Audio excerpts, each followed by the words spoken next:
క్రీస్తునామములు శుభములు. దేవుని పిల్లలకు వందనములు. ఆదివారము ఈ సమయంలో మాట్లాడుతున్న అంశం తప్పిద ముదుర్లు కిడ్నీలో రాళ్ళు. తప్పిద ముదుర్లు కిడ్నీలో రాళ్ళు.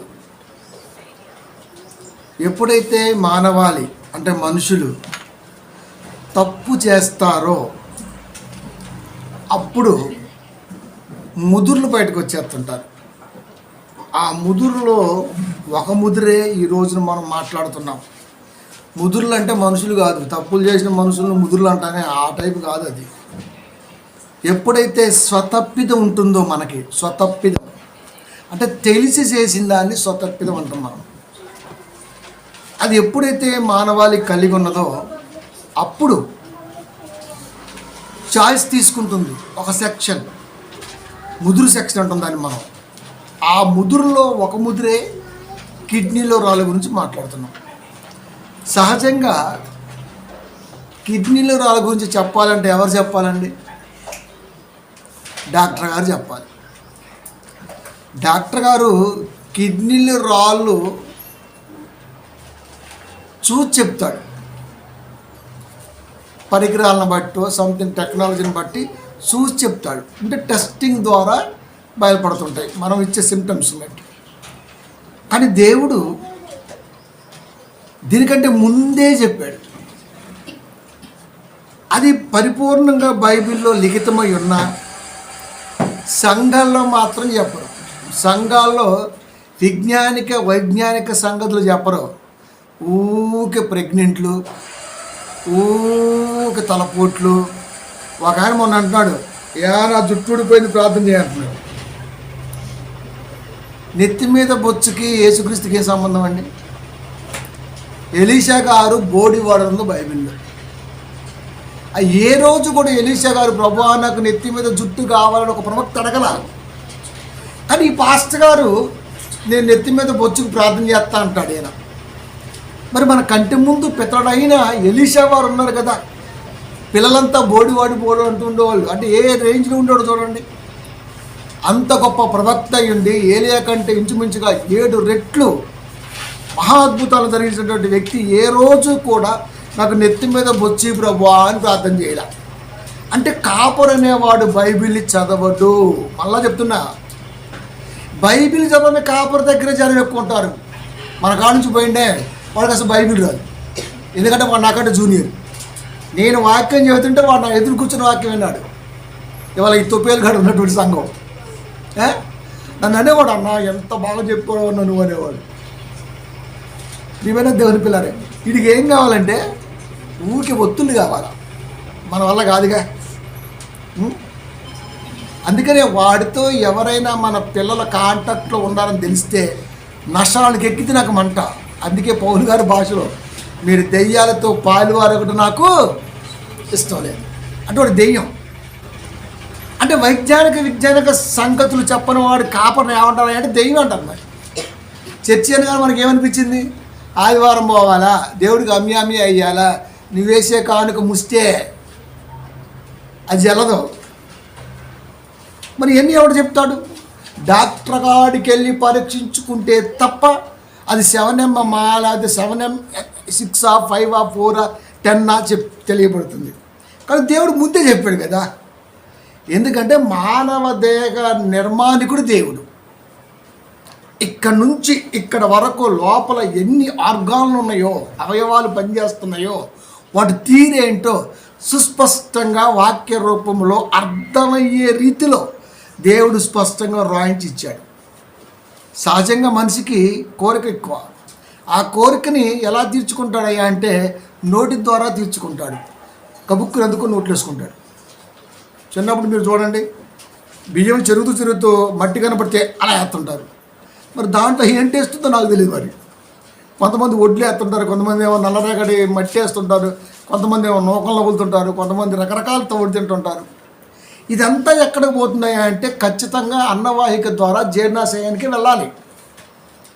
జీర్ణాశయములో జీర్ణమైన దాన్ని చిన్న ప్రేవు నుంచి, పెద్ద ప్రేవు నుంచి, పాయువు నుంచి బహిర్భూమికి వెళ్ళిపోవాలి. ఈ మధ్యలో సంపూర్ణ శుద్ధి జరిగించే ఒక ప్రక్రియ ఉంది, అది మూత్రపిండాల పని, కిడ్నీస్ అంటాం మనం. ఎప్పుడైతే ఈ పిప్పళ్ళ బస్తాకి ఎక్కువ వేసామో, సహజంగా ఇది ఎంత ఉంటుందండి, మీరు చూడండి చాలా అతుక్కు ఉంటుంది, వెన్నుకను దీనికి ఇట్లా ఇట్లా అతుక్కు ఉంటుంది. మనం లోడ్ ఏటైనా గాలి కొట్టినట్టుగా ఎట్టా ఎట్టా ఎట్టా లేసి చివరికి ఎంత అయింది, ఇగో ఇలా ఉంటుంది ఆకారం. మాస్టర్ గారు పొట్ట ఇలా ఉంటుంది. ఎందుకు అలా ఉంటున్నాయి అంటే డైజెస్ట్ ప్రాబ్లం వచ్చేసింది. అక్కడ మూత్రపిండాలపై భారం భయంకరంగా పడింది. అంటే ఎంతవరకు రుబ్బాలో అంతవరకు రుబ్బకుండా ఉన్నదాన్ని మిగిలి చాలా పడేసింది. అది పెరిగి పెరిగి పెరిగి పెరిగి అంతలకు వచ్చేసింది. అక్కడితో ఆగిందా? ఆగల. ఎక్కడికో తారేసింది. అక్కడితో ఆగిందా? ఆగల. చివరికి మట్టిలో కలిసిందా చేసింది. ఈ మధ్యలో ఉన్నటువంటి విధానమే సంఘం.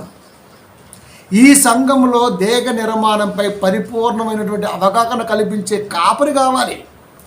ఈ దేహం ఆరోగ్యంగా లేకపోతే నీ చుట్టూ ఎంతమంది ఉన్నా, ఎన్ని కోట్లాస్తున్నా నీకు మిగిలేది దుఃఖమే. కనుక ఇది సంతోషంగా ఎప్పుడైతే ఉంచుకోగలమో మన చుట్టూ వాతావరణం కూడా హెల్తీగా ఉంటుంది.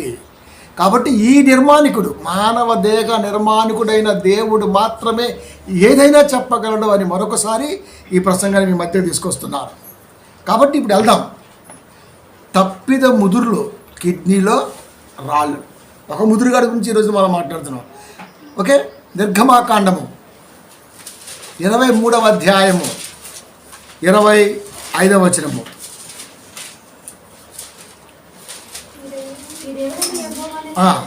నీ దేవుడైన యెహోవానే అని అర్థం ఏంటి? ఇక ఆయన తప్ప ఇంకెవ్వరిని సేవించకూడదు. ఎందుకంటే యెహోవాని సేవిస్తే భయముతో భక్తితో కాస్తో కూస్తో వెనకడి వేస్తాడు మనిషిని చేద్దామంటే. మిగతా వాళ్ళ దగ్గరికి వెళ్ళామనుకో, అక్కడ అది మోగుతూ ఉంటుంది, ఇక్కడ వేస్తుంటుంది ఇంకా డ్యాన్సింగ్. చాలా చోట్ల చూడండి బయట మీరు. కానీ చర్చి వాతావరణం ఉండదు కదా, అందుకని చెబుతున్నాడు నీ దేవుడైన యెహోవానే సేవింపవలెను. నీ ఆహారమును నీ పానమును దీవించును. దేవుడైన యెహోవాని సేవిస్తేనే సేవకుడు, సేవను అందించేవాడు, సేవించేవాడు. రైట్. నీ ఆహారమును నీ పానమును దీవించును. దేవుడైన యెహోవాని సేవిస్తే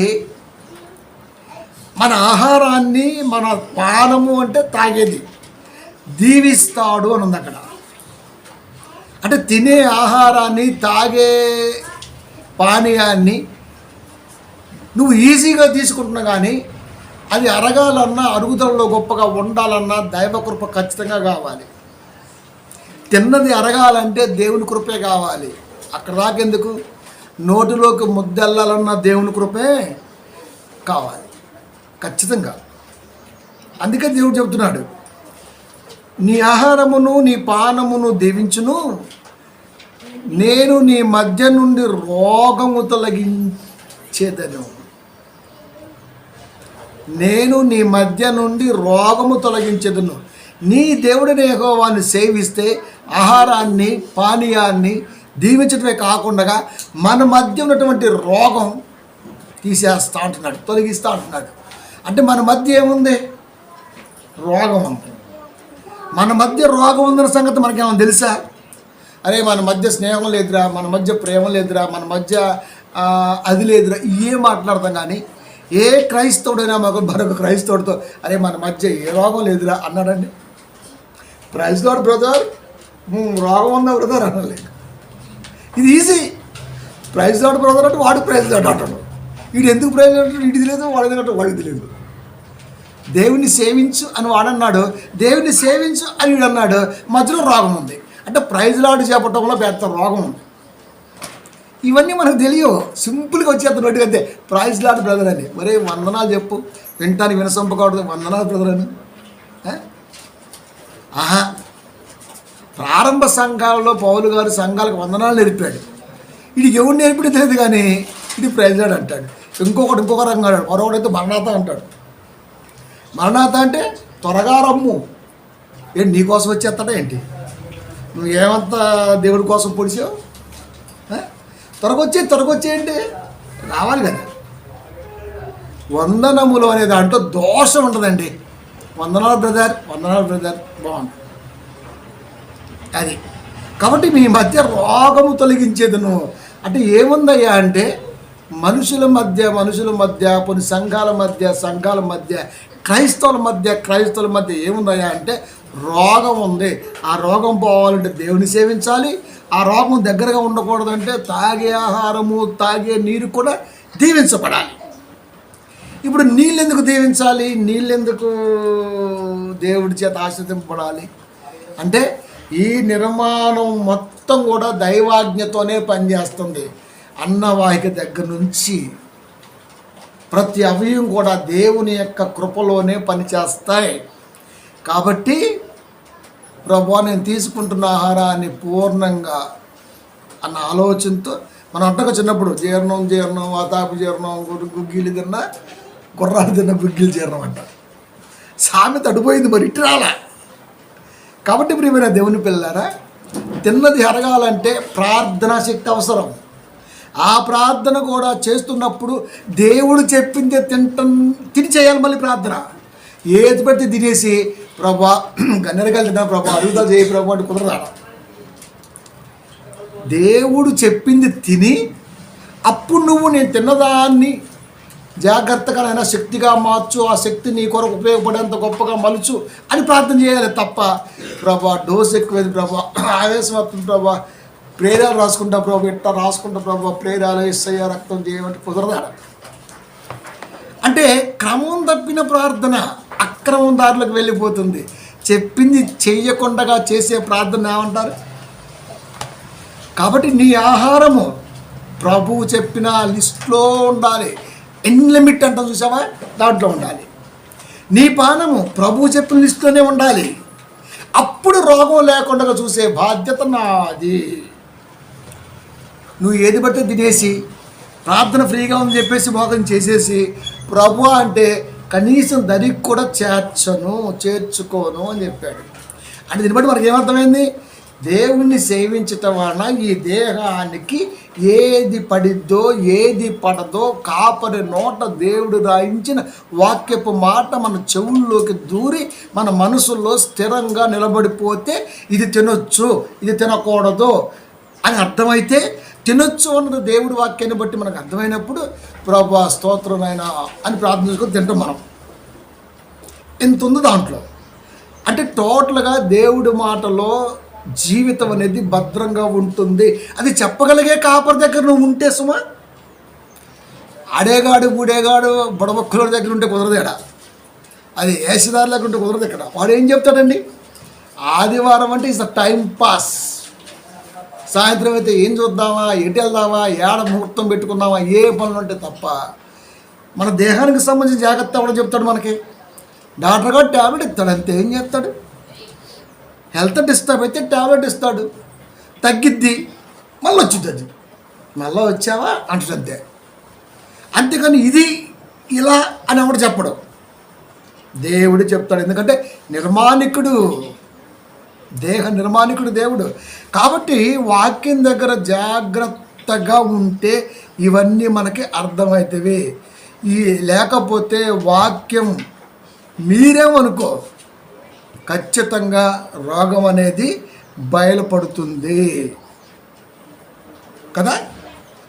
సామెతల గ్రంథము 20వ అధ్యాయము 27వ వచనము.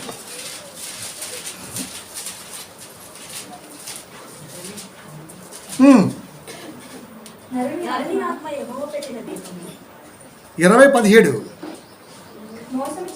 మోసము చేసి తెచ్చుకున్న ఆహారము మనుషులకు ఒక ఇంపుగా ఉండును, పిమ్మట వారి నోరు మంటితో నింపబడును అని ఉంది అక్కడ. మోసము చేత తెచ్చుకున్న ఆహారము మనుషులకు బహు ఇంపుగా ఉండును. మోసము చేత తెచ్చుకున్న ఆహారము ఇంపుగా బహు ఇంపుగా ఎలా ఉంటుందా అంటే, సాయంత్రం 3 గాంగలోనే ట్రింగ్ను బయలుదేరుతాం ఫ్యామిలీ చేసుకొని. యాడికి? సమోసా కడికి పోతాం. ఆడి గజ్జి చేతులు పెట్టి అక్కడక్కడ రుద్దేసుకొని దాంట్లో పెట్టి గిలకొట్టి మనకు ఆ ఏత్తుంటే ఏమంటాం వాటిని పానీ. ఇప్పుడు అదే పానీ అంటున్నాడు అక్కడ. మరి నీ ఆహారమును నీ పానీయమును దీవించును అన్నాడు. మరి వెళ్ళిపోతాం మంచిగా ఒక అరుగు చూసుకొని ఒకడు కాలు ఎట్లు లేపి ఒకడు ఎట్టు కూర్చొని ఏయ్ అంటుంది. ఇంకా దాంట్లో ఏముందో తెలుసా నీకు? కలుషిత నీరు, ఫంగస్ చేతులు, యూట్యూబ్ చూడలే, గజ్జి చేతులు, సోయారిస్ చేతులు, సీవు నెత్తుకుని చేతులు. దాన్ని మనం చూస్తాం నైట్. అసలు ఎవరిని అబ్జర్వేషన్ చేస్తామండి? అసలు చెయ్యం తెలుసా? ఆడే టేత్తుంటాడు, తింటాం అంతే, ఏత్తుంటాడు. పైగా పులుపు ఎక్కువైంది అని తెలిసేది ఫస్ట్ పన్ను. పులుపు ఎక్కువైంది రే అని చెప్పిద్ది అది. అందుకే పన్ను గోరుమైంది అంటాం మనం అది చెప్పిద్ది ఈ అదవా తగ్గించని. అయినా సరే కూడా తింటూనే ఉంటాం మనం. నాలుగు చెప్పిద్ది రే కారం ఎక్కువైందిరా అని చెప్పిద్ది. అంత తింటూనే ఉంటారు. ఇంకా కళ్ళ నీళ్ళు వచ్చేస్తుంటాయి. ఒరే లోపల అన్నవాయికి మింగలేకపోతుంది, జీర్ణాశయం పట్టలేకపోతుంది, ఎదవ తగ్గించి అంటది అది. ఉంటుంది అంతే. ఇంకా ఇంతతో ఆగితే మళ్ళీ ఇంకోటి బుస్సు లేపుతుంది. ఇంకా ఏంటిది అది? ఇవన్నీ లోపల దించి పైన మళ్ళీ పోతేస్తారంటే శీతల పానీయాలు. ఇది మొత్తం ఇంటికి వచ్చినాక వంట స్వామి ఉతికిద్దిగా వాషింగ్ మిషన్ ఫ్రంట్ లోడు మామూలు ఉండదు. ఇంక అది దేవుడు చెప్పట్లే. అందుకే వాక్యాన్ని ఎప్పుడు కూడా దైవ తలంపుతో చదవాలి. దీని అర్థం ఏంటి ప్రభు అని? మోసము చేసి తెచ్చుకున్న ఆహారము మనుషులకు బహు ఇంపుగా ఉండును. ఎంతైనా సరే వీటికి ఖర్చు పెడుతున్నావంటే కష్టమేనారా అది? ఒక రోజున మనిషి కష్టపడితే 800 నుంచి 1000 రూపాయలు రావటమే గగ్గానం. అది తెల్లారి ఆరోగ్యంగా ఉంటే పనికిపోతే తప్ప. వడదెబ్బ సుడిగాలో కొట్టింది సుట్లు ఆడకుండా ఇంకా అయిపోతుంది ఆ రోజు. అంటే ఒక రోజు మనిషి సంపాదన మినిమం 1000 రూపాయలు అయితే వీడు 300 రూపాయలు 200 రూపాయలు ఎలా ఖర్చు పెడతానండి? అలా తీసుకెళ్ళి తినిపించడం అఫీషియల్ అంట. ఫ్యామిలీని బయటికి వెళ్ళి తీసుకెళ్ళటం అఫీషియలా? అసలు ఫ్యామిలీని తీసుకెళ్ళటమే దౌర్భాగ్యం. కుటుంబం బయటికి వెళ్ళకూడదు, కుటుంబం కొరకు అన్ని లోపలికి రావాలి. ఇది తెలియని వాడు కూడా ఈరోజు విశ్వాస అయ్యిండు, ఈరోజు సంఘ కాపరయ్యిండు, ఈరోజు ఎదవైండు. కుటుంబం రోడ్డు మీద తిప్పటం ఏందిరా? అవలాగాలు చేసే పని చేస్తే ఎట్లా? నీ కుటుంబం ఇంట్లోనే ఉండాలి. నీ కుటుంబానికి ఏం కావాలో నువ్వు తెచ్చేవాలి, లేదంటే నువ్వు టిక్ని కొడితే వచ్చేద్దాం అంతే. ఏదైనా సరే ఈ రోజున అంత ఫెసిలిటీ ఉంది. జాగ్రత్త అంటున్నారు దేవుడు. కానీ ఇప్పుడు ఫ్యామిలీ హైలో ఉంది, హైలో ఉన్నాం అని చెప్పుకోవటం కొరకు మాకు ఇంపుగా ఉన్నటువంటి ఆహారం దగ్గరికి నీ ఫ్యామిలీ వెళ్తుంది అని చెప్పుకోవాలన్న మాట ఇప్పుడు బాగా. అది ఎక్కడ తింటున్నాడు దేవుడు? మోసము చేసి తెచ్చుకున్న ఆహారము. ఎవరిని చేసావు మోసం? ఎవరిని చేసావు? ఎవరిని చేసావు? బహు ఇంపుగా ఉండును, పిమ్మట వాని నోరు మంటితో దాని కొరకు ప్రాణం ఇచ్చైనా సరే పరువు ప్రతిష్ట అంటూ బతికేస్తాడు. అప్పులు చేసేవి సరే ఆ రేంజ్కి అన్నిట్లంతా.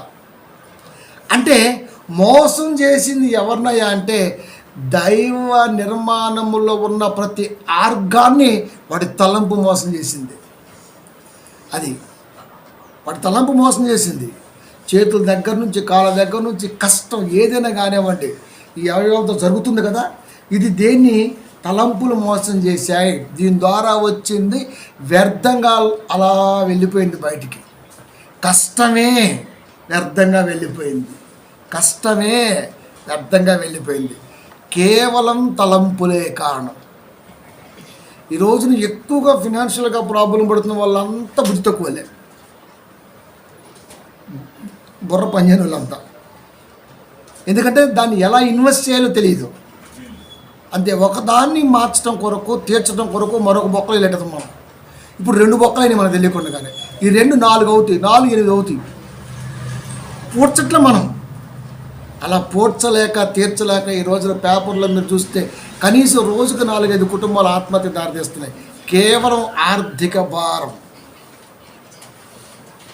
ఇక వీటికి పోయే ఒకప్పుడు అంటే పిల్లలు సాయంత్రం 4 గంటలకు వెళ్ళేవాడండి ఎంత చక్క రోజుకు 200 300 పోయిన స్వామి, నెలకు 6,000 రూపాయలు పోయాయి. నువ్వు నెలలో 8 రోజులు పని చేస్తావు గట్టిగా, ఒక 20 రోజులు చేస్తావా, 20,000 వచ్చేస్తాయా, ఏమి రావు. కనుక మొత్తం దెబ్బతినేస్తుంది. తెలియకుండానే వయసు మీద పడుతుంది, తెలియకుండానే ప్రతి ఆర్గాన్ దెబ్బతింటుంది, తెలియకుండానే ఫైనాన్షియల్గా కుటుంబం కృంగబడుతుంది, తెలియకుండానే నీ సావు మంటి నీ నోట్లోకి మంటి పోయే రోజు దగ్గర పడుతుంది. ఇన్ని జాగ్రత్తలు చెబుతున్నాడు దేవుడు దేహం గురించి. ఆయన ఆగుతాడా? మోసము చేసి తెచ్చుకున్న ఆహారము మనుషులకు తృప్తిగా బహు ఇంపుగా ఉండును అన్నాడు. అక్కడితో ఆగాడా? ఆగల.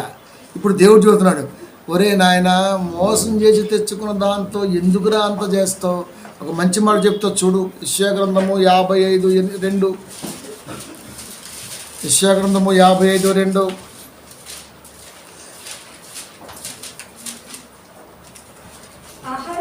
ఆహారము కాని దాని కొరకు మీరేల రోకలిచ్చెదరు. ఆహారము కాని దాని కొరకు మీరేల రోకలిచ్చెదరు. దుడ్లు, డబ్బులు. ఆహారము కాని దాని కొరకు ఏది ఆహారము కానిదో వాతావరణాన్ని బట్టి మనిషి డిసైడ్ చేయాలి. అది వానాకాలంలో ఏది ఆహారం నీకు, ఎండాకాలంలో ఏది ఆహారం నీకు, చలికాలంలో ఏది ఆహారం నీకు. 3 కాలాలు, ఒక్కొక్క కాలం 4 నెలలు. ఈ 4 నెలల్లో పంట దిగుబడి, నీ బ్రతుకు ఎగుబడి. కాలాన్ని బట్టి మారుతామంటే మారం, ఎప్పుడు ఒకటే దవిడిదివిడే కదా. ఇప్పుడు ఏం నడుస్తుంది ప్రజెంట్గా? ఒక రోగం నడుస్తుంది. ఏంటది? Bird flu. మనకు నోరు కట్టేసుకో పోతాం, పోయి బ్రదర్ దాన్ని కొట్టు అన్నాం. మనకు తెలీదు. ఎందుకంటే చేతి మీద ఏముందా అంటే రేఖలు అంటాం. రేఖలాగా అది గుడ్డ. నీ కంటికి కనబడిన రేఖ గురించి మాట్లాడట్లేదు దేవుడు. నీ కంటికి కనబడని బ్యాక్టీరియా గురించి మాట్లాడుతున్నాడు. చేతిలో ఏముంది అన్నాడు అంతే. ఏముంది? రేఖలు ఉన్నాయి, 1 2 3 4 రేఖలు ఉన్నాయి, బాగుంది అంతే. ఈ ఎవడని చెబుతుంది? ఏ గుడ్డిగాడని చెబుతుంది దీన్ని. కానీ దేవుడు అడుగుతుంది, నీ కంటికి, ఈ కంటికి కనబడింది ఏదో ఉందా అని అడిగాడు దేవుడు. దాని అర్థం అది బ్యాక్టీరియా. ఎలా తెలుస్తుంది? దీన్ని చూసే పరికరం ఒకటి ఉంటుంది కదా, దాన్ని బట్టి చూడు, అర్థమవుతుంది. అంతే కదా. కోడికాడికి వెళ్ళావు. ప్రజెంట్గా కోడి ప్రపంచవ్యాప్తంగా ఈ రోజున భయంకరంగా స్థితిలో ఉండిపోయింది. అనేక స్టేట్లు అలా ఉండిపోయాయి. ఏముందంటే కోడి బాగానే ఉంటుంది, ఏం కనపడుతుంది, జట్టంగా బట్టంగా బాగానే ఉంటుంది, కోసిన కూడా బాగానే కనపడుద్ది. కానీ ఒక్కసారి ఈ చేతి మీద క్రిములను చూసే ఆ సూక్ష్మదర్శిని ద్వారా, ఆ మైక్రోస్కోప్ ద్వారా ఒక్కసారి నువ్వు ఆ కోడిని చూసావనుకో, చచ్చినా కోడిని తినవు. పురుగులు ఎక్కుతున్నాయంట. పురుగులు బాంచెత్తను కోళ్ళు, నువ్వు రోగం కాదు ఏమని రాని తినేసేసి వస్తా అంటారు అంతే తప్ప. మరి బర్డ్ ఫ్లూ వచ్చింది, చాలామంది వైజ్ఞానిక ఆలోచన పరులు మాట్లాడుతున్నారు, చాలా ఇంటర్వ్యూలు జరుగుతున్నాయి, వాటి గురించి చాలామంది డాక్టర్లు కూడా సలహాలు ఇస్తున్నారు. వద్దురా బాబోయ్, ఒక 2 నెలలు పడి తినకుండా ఉన్నాం, మనకు ఎందుకు వచ్చిన గోళ, ఏమోయ్ ఆ మామిడికాయ పచ్చడి వేసి పెట్టు, పప్పేసి నెయ్యి చేసి అట్లా ఎవరు తింటాడే, ఇదే పురుగులు తింటాయి అంటారు అంత పోయి. మనం దాంతో చూడాలి. మన దగ్గర అది ఉంది. రక్తాన్ని ఇలా పెట్టి చూస్తే లోపల ఎలాంటి క్రోమోజోములు చూపించే ఒక మంచి టెక్నాలజీ ఈ రోజున లోకంలో ఉంది.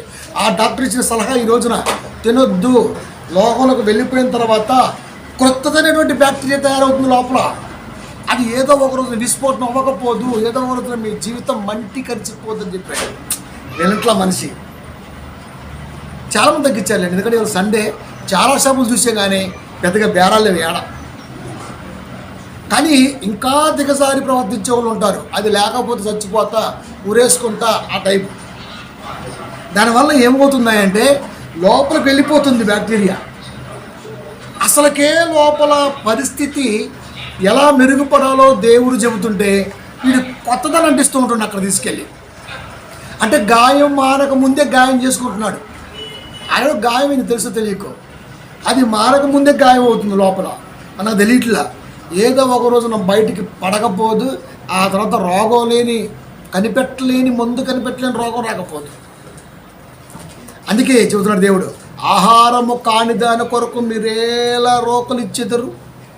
₹1 నీ జేబులోంచి తీసి ఖర్చు పెడుతున్నావంటే నువ్వు 12 గంటల కష్టం లేదా 8 గంటల కష్టం. అది 8 గంటలు కష్టపడితే వచ్చిన 1000-800 ఈ రోజున తీసి పెట్టాలంటే నువ్వు క్యాల్కులేట్ చెయ్యాలా వద్దా? ఫ్యామిలీ వైడ్గా వెళ్తుందా, నీకే ఖర్చు అవుతుందా అని. ఇవన్నీ ఉండవు. ఎవడో వస్తాడు చుట్టం, వాడికి ఇప్పుడు చేయలేదు, మనం కొనాలి. పోయి సాపేత్తం కూర్చుంటే పోతాడు. చుట్టాలు వస్తుంటారు పోతుంటారు పోయి. కానీ మనం ఎవడి కొరకు ప్రత్యేకించి తలంచకూడదు. ఎవడొచ్చినా మన పరిస్థితికి తలంచుకొని ఉండాలి. అలాంటినే మనకు కావాలి. కానీ మనం ఇక్కడ బిల్డప్ ఎత్తుంటాం. అప్పులప్పరం అనమాట. ఇక్కడ మనం అప్పు చేసినా సరే సింపతి పెంచుకోవాలి. ఇప్పుడు అక్కడ అంతే. ప్రియమైన దేవుని పిల్లరా, చెబుతున్నాడుగా దేవుడు, ఆహారము కాని దాని కొరకు మీరేల రోకలు ఇచ్చేదరు. ఒరే, ₹1 ఖర్చు పెట్టే ముందు ఆలోచించవరా దౌర్భాగ్యుడా? ఇది నీ కష్టంరా. తెల్లారులు కష్టపడితే వచ్చిన ₹800 ఉఫ్ఫను దోసే కదరా నీ అయ్యా అంటే ఏం బాగుంటుంది? రోకలు ఇచ్చేదరు అంటే సరదాలు, జలసాలు, ఖర్చులు, కథలు మామూలు పడతా. మరిగా ఆహారము కాని దాని కొరకు మీరేల రోకలు ఇచ్చేదరు. సంతుష్టి కలగజైన దాని కొరకు మీ కష్టార్జితమును ఎందుకు వ్యయపరిచెదరు? సంతుష్టి లేని దానికి నీ కష్టాన్ని ఎందుకు ఖర్చు పెడుతున్నావు? ఇది తింటే సంతుష్టి, అది తిను. సంతుష్టి లేదు, ఖర్చు పెట్టుకో. అది అంటే కష్టపడ్డ ఈ దేహ నిర్మాణములో దీని పవర్ ఎంతో, ఇది ఎన్ని గంటలు పని చేయగలదో, దీనికి ఎన్ని గంటలు మళ్ళీ పని చేయకుండా ఉంటే శక్తి రాగలదో ఎవరు చెప్పగలరా అంటే దేవుడే చెప్పగలడు. ఎందుకంటే ఆయనే కదా మేకర్. కనుక దీని పవర్ ఎంత, బాడీ పవర్ ఎంత పని చేస్తుంది, దీనికి ఎంత కావాలి, ఎంత నిద్ర కావాలి, దీనికి ఎంత ఇవ్వగలగాలి, ఇవన్నీ కూడా దేవుడు చెప్పే పెట్టాడు కదా దేహంలో. దాని ప్రకారమే కష్టం చేసావు. కష్టం చేసిన దాని దగ్గరికి వచ్చి ఇంట్లోకి వచ్చింది బాగానే, జేబులకు వచ్చింది, ఇంట్లోకి వచ్చింది బాగానే. అంతే, టక్కమని బయలుదేరి తెలభార్య యాడికి పదా. అంతే, అలా వెళ్ళి ఇలా వచ్చేద్దాం. 200 తెలియకుండా అయిపోయింది. 200లేగా అనుకుంటాం. నెలకు 5 సార్లు వెళ్ళాం అనుకో, ₹1000. ఆ ₹1000తో కరెంటు బిల్లు రావచ్చు, మరొకటి అవ్వచ్చు, కొన్ని గ్యాస్ కట్టం రావచ్చు, దేనికన్నా ఖర్చు అవ్వచ్చు. కుటుంబం ఒక స్టెప్ ముందుకెళ్ళొచ్చు. ఇది బాయా, గ్యాస్ రాకపోయా, టెన్షన్ మొదలయ్యా, బీపీ ఎక్కువైపోయా. ఇప్పుడు ఊకుంటాడా? ఇంకా అంతే, ఏ రంగం వేస్తుంటాడు. ఇంకా దేనివల్ల? సంతుష్టి కలగజేయని దాని కొరకు మీ కష్టార్జితమును ఎందుకు వ్యయపరిచెదరు? ఎందుకు ఖర్చు పెడుతున్నావు? ₹1 ఖర్చు పెడుతున్నామంటే ఎంటైర్ ఫ్యామిలీకి అది ఖర్చు తీర్చేదై ఉండాలి, ఖర్చు ఉపయోగపడేదై ఉండాలి. అప్పుడే ఖర్చు పెట్టాలి, లేకపోతే పెట్టకూడదు. కుటుంబానికి ఉపయోగపడేదానికి ఖర్చు ఈ రోజున పెడుతున్నాడంటే పెట్టట్లేదు, మనిషి పెట్టట్లేదు. కుటుంబానికి ఉపయోగపడే పనిలో మనిషి తన కష్టాన్ని ఖర్చు పెడుతున్నాడా అంటే పెట్టట్లేదు. అప్పు చేసైనా సరే మెప్పు కొరకు ఎంతకైనా వెళ్ళిపోతున్నాడు, చివరికి మంటి కరుస్తున్నాడు.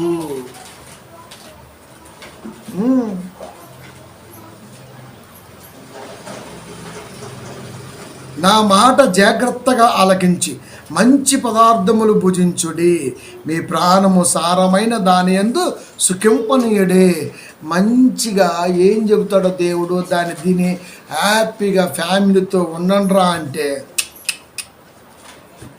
అస్సలు తగ్గేదేలే ఏ విషయంలో. ఆ రేంజ్లో వెళ్ళిపోతాడు అంతేగా. అంటే ఇప్పుడు ఏమవుతుంది? కష్టం వలన శక్తి వృధా అవుతుంది. దాన్ని సమకూర్చుకోవడానికి కావలసిన ఆహారం అందకపోవటం వలన అక్కడ తేడా అవుతుంది. ఏం తేడా అవుతుంది?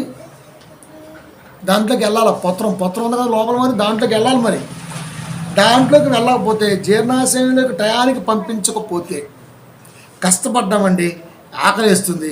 మనం ఆకలిని ఆపుకోవటం కొరకు ఏం చేస్తాం తెలుసా? ఆకలి చాలామంది ఆపుకుంటారండి. ఆకలిని ఆపుకోవటం వలన ఆమ్లాలే తినేస్తున్నాయి అంటే, లోపల ఆమ్లాలు ఉంటాయి. మన తిన్నవి అరగటానికి ఆమ్లాలు అంటే రసాయనాలు సహాయం చేస్తాయి. ఏంటన్నా అరగటానికి. వాటిని కంప్లీట్గా మద్దతు మూత్రపిండాలు ఇస్తుంటాయి, శుద్ధి చేస్తుంటే ఇవి. ఇది ఆకలిని ఆపుకుంటాడు, ఇంకో గంట తిందా, ఇంకో గంట తిందాలే, ఇంకో అది చేసి తిందాం అంటుంది. ఈ లోపల ఏమవుతున్నాయా అంటే ఊకుంటాడా, ఊకుండడు, ఓ సొట్టో బీడో సిగరెట్టో దమ్మో డిమ్మో వేస్తాడు. అది లోపలికి వెళ్ళిపోవటం వల్ల ఏమవుతుందంటే నికోటిన్ అనేది ఆకలి తెలియకుండా ఏదో శక్తి ఉన్నట్టుగా ఫీల్ అవుతుంటారు, దమ్ములాగి బండనట్టు పడుతుంటారు, దమ్ములాగి అంటుంటుంది. ఈ శక్తి ఎక్కడది? నికోటిన్. అది అసలు శక్తి లేదు, అసలు శక్తి లేదు బాడీలో, నికోటిన్ శక్తి ఉంది. అంటే దాని పవర్ ఎంత ఉందో మీరు చూడండి. ఇక గంజాయి, హెరాయిన్, లేకపోతే ఎన్ని రకాల పేర్లు ఉన్నాయి మత్తు పదార్థాలకి, అవన్నీ కూడా అసలు శక్తిని దాసేసి వాటి శక్తిని దీని మీద రుద్దేసి మనిషిని పక్కకుండా ఇలా చూపిస్తుంటాయి గ్రీన్ మ్యాట్లు. అది తగ్గిపోయింది అనుకో మొత్తం బొక్కలే కనబడుతుంటాయి. సో తగ్గిపోయిందా చేస్తుంటాడు, అమ్మాయి పని అయిపోయింది అంటారు. ఇప్పుడు వచ్చి తిందామంటే అన్నంటే అయిపోయిందిగా ముద్ద చాలు అంటుంటే అసలు ఎంత తింటాం మామూలుగా తినగలిగినంత తింటా గట్టిగా. అదంతా ఏమైపోయింది, అది తీసుకుంది. అది తీసుకుని ఏం చేసింది, నీకు బలం ఉందన్నట్టుగా నిరూపించింది. చివరికి అది బాయే, ఇంత తెచ్చుకున్నాను ఇంత మిగిలి ఇది బాయే, సర్దిపడిపోయేది. 2 బాయే, సాయంత్రం డబ్బులు వచ్చాయి. ఇప్పుడు ఏమవుద్ది, శరీరం అలసటకు గురయ్యి, నీరసానికి గురయ్యి, బాధకు గురయ్యి. ఇప్పుడే వస్తా మా ఫ్రెండ్ కలిసి ఉంటాడు అంతే, ఆడ ఫ్రెండ్ అక్కడే ఉంటాడు వీధి బయట అంతే, ఇంక పోతాడు అంతే. ఆడి కల్లుపాకో, లేకపోతే సారపాకో, లేకపోతే ముంతపాకో, లేకపోతే చెత్తపాకో, ఆడేస్తూ వచ్చిన పాకలోకి వెళ్ళిపోతాడు. పాకలోకి వెళ్ళి మామూలుగా వస్తాడా, పాక్కుంటూ వచ్చేస్తుంటాడు. మామూలు ఉండదు మనకి సినిమా. ఇంకా ఇలువలు పోరగా లూకుంటారా, మొత్తం పేకర్లు ఆడుతుంటారు. టైం ఎంత అంటే 12 అయిపోయింది. అంటే నిద్రపోవాల్సిన టైం ఎంత అయిపోయింది, 3 గంటలు దుడ్డా. నీ నిజ జీవితంలో నిద్రపోవాల్సినటువంటిది 3 గంటలు బాయా పోయినాయా, బాయ్. అక్కడితో ఆగామా, మొత్తం రామాయణం మొదలైద్ది, 1:30 అయింది. నిద్ర పట్టి అనే లోపల ఒక పెద్ద కొడుకు కుయ్యమని కూసిద్ది, 4 అయింది, నిద్ర పట్టదు. అంటే ఆ రోజులో ఎంత ఫినాన్షియల్గా డిస్టర్బ్ అయ్యావో, ఎంత ఆత్మీయంగా డిస్టర్బ్ అయ్యావంటే గంట నిద్ర కాడపోనంతగా నీ కష్టం ఇంకెవరి కోసం, ఎవరి కోసం నీ కష్టం. ఎందుకు కష్టపడ్డావో నీకు తెలియదు, ఎందుకు కష్టపెడుతున్నావో నీకు తెలియదు. చివరికి తెలుసుకునే సమయానికి మొత్తం అది. ఆ తర్వాత కూర్చొని గోలు గిలుకుంటూ అనిల్ అంబానీ అంత పెద్దోడైండు, ఆడెంత పెద్దోడైండు అనుకోవడం తప్ప చేసేది ఏమీ లేదు. మరి మనం ఏది ఎప్పుడు పెద్ద, మనకి ఇలాంటి మాటలు చెప్పవు. సంఘంలో ఏసై ఇస్తాడు, కిడ్నీ పోతే కిడ్నీ ఇస్తాడు, అసలు ఎందుకు పోతుందో చెప్పాలి కదా. ఏసయ్య నా కిడ్నీ బాగు చేశాడు, ఎప్పుడు బాగు చేయలే, ఎవ్వరికి బాగు చేయలే. బైబిల్లో ఒక వ్యక్తి కూడా కిడ్నీ బాగు చేయలే. అది ఆయన తెలుసుకుంటే ఏదైనా బాగు చేయగలడు. కానీ చెప్పింది చెప్పినట్టుగా వినకుండా, పాటించకుండా నువ్వు పోగొట్టుకొని, పైగా ఏసై మీద గెట్టేసి ఆయన పెద్ద వైద్యం చేసి పడేసి తీర్చకపోతే నీ పరుగు పోతు ప్రభు అన్నట్టుగా నువ్వు సంఘంలో ప్రార్థన చేస్తే ఎట్లా? నేను ప్రార్థన చేయగా నా గుండెకాయ మాయమైంది అట్లా ఉన్నా, వాక్యం విని ఫస్ట్, దాని ప్రకారం ఎలా ఉండాలో అర్థమైంది. అంత అయిపోయింది. ఇంకా మనోళ్ళు వాటర్ బేస్ 70% ఉంది. 70%లో మనం ఎంత తాగాలి, ఒక లిమిట్ ఉంటుంది. సార్ డాక్టర్ చెప్పిన చెప్పకపోయినా దాహం వేసినప్పుడు లొట్ట పోయకుండా కాస్త పోయాలి. నీళ్ళు ఎక్కువ తాగినా సరే ఊపిరితిత్తుల ప్రాబ్లం. మళ్ళీ ఎక్కువ మోతాదు ఉండకూడదు ఊపిరితిత్తులు. వాటర్ ఒక మోతాదుగా ఉండాలి. దాహం వేస్తుంది, ఒక గ్లాస్ దాకా పడి మళ్ళీ కొంచెం దాకా పడే, ఇది లేవుతుడు ఎఫర్ట్ అంటే మళ్ళీ ఇంకా లేవుతుడు, చచ్చిపోతావు. అట్టగా తాగేది. దాహం వేస్తే కొన్ని తాగి తప్పుకోవాలి. కొంచెం అది మిస్ అయ్యాడు. వాటర్ మిస్ అవ్వటం వలన ఏమైందయ్యా అంటే ఊపిరితిత్తులు గ్రైండింగ్ అంటాం కదా మనం, దాంట్లోకి పిండిలో మనం నీరు అయిపోతే ఏమైందో అలా అయిద్ది అనమాట. మన పిండి ఉంది, మీరు అబ్జర్వేషన్ చేయండి. అది ఇప్పుడు ఊపిరితిత్తులు అనుకుందాం, సారీ మూత్రపిండాలు అనుకుందాం. ఆ పిండి మీరు అబ్జర్వేషన్ చేస్తే ఫస్ట్ తడివి వేస్తాడు, కర్రమంటది. అది కొన్ని నీళ్ళు ఇటు చల్లుతాడు, సాల్దు, మళ్ళీ ఇటు చల్లుతాడు, సాల్దు, మళ్ళీ కొన్ని పోస్తాడు, సాల్దు, ఇంకొన్ని పోస్తాడు. ఎక్కువైంది అనుకో లూజ్ అయిపోద్ది, పిండి దేనికి పని చేయదు. తక్కువైంది అనుకో కొంచెం వాటర్ చల్లుకోవచ్చు, ఇబ్బంది లేదు. అంటే తగిన మోతాదుల్లో అది రుబ్బబడుతున్నప్పుడు దానికి వాటర్ ఎలా అందించాలో ఒక పిండి రుబ్బేవాడిని చూడాలి, గ్రైండర్ అంటాం. ఇది కూడా అంతే, దీన్ని రుబ్బేది శుభ్రపరిచేది మూత్రపిండాలు. ఇవి ఏమవుతాయంటే తగిన నీళ్ళు లేకపోవటం వలన ఏమైందంటే ఫస్ట్ ఆఫ్ ఆల్గా కిడ్నీలో ఉన్నటువంటి వ్యక్తులకి మైనస్ ఏదైనా ఉందంటే అది వాష్రూమ్ ప్రాబ్లం. ఇది వచ్చినా పోయాడు, ఆడబోద్దాం అంటాడు. అది ఆపుకోవటం వలన సల్ఫ్యూరిక్ యాసిడ్ ఫామ్ అయ్యి అసలుకే లోపల ఆమ్లాలు ఉన్నాయి, దానికి యాంటీ ఆమ్లం ఉత్పన్నం అవుతుంది. ఇది కొట్టేసుకుంటున్న లోపల ఇదేమో బిగపట్టుకుంటాడు ఆడబోద్దామని, చివరికి అది తలకెక్కుతుంటుంది.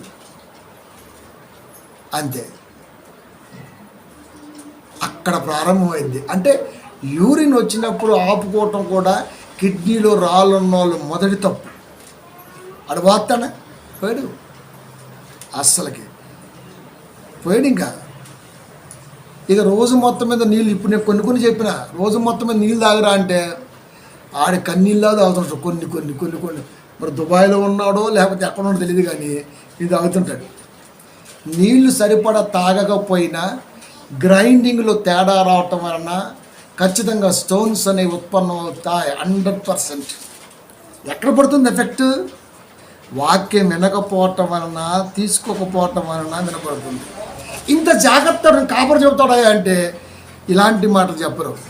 అగో ఆ తల్లి కడుపు నొప్పితో బాధపడింది, ఆ బాధను యేసయ్య రాత్రి చెయ్యి పెట్టి కడుపు నుంచి గడ్డ పీకేశాడు.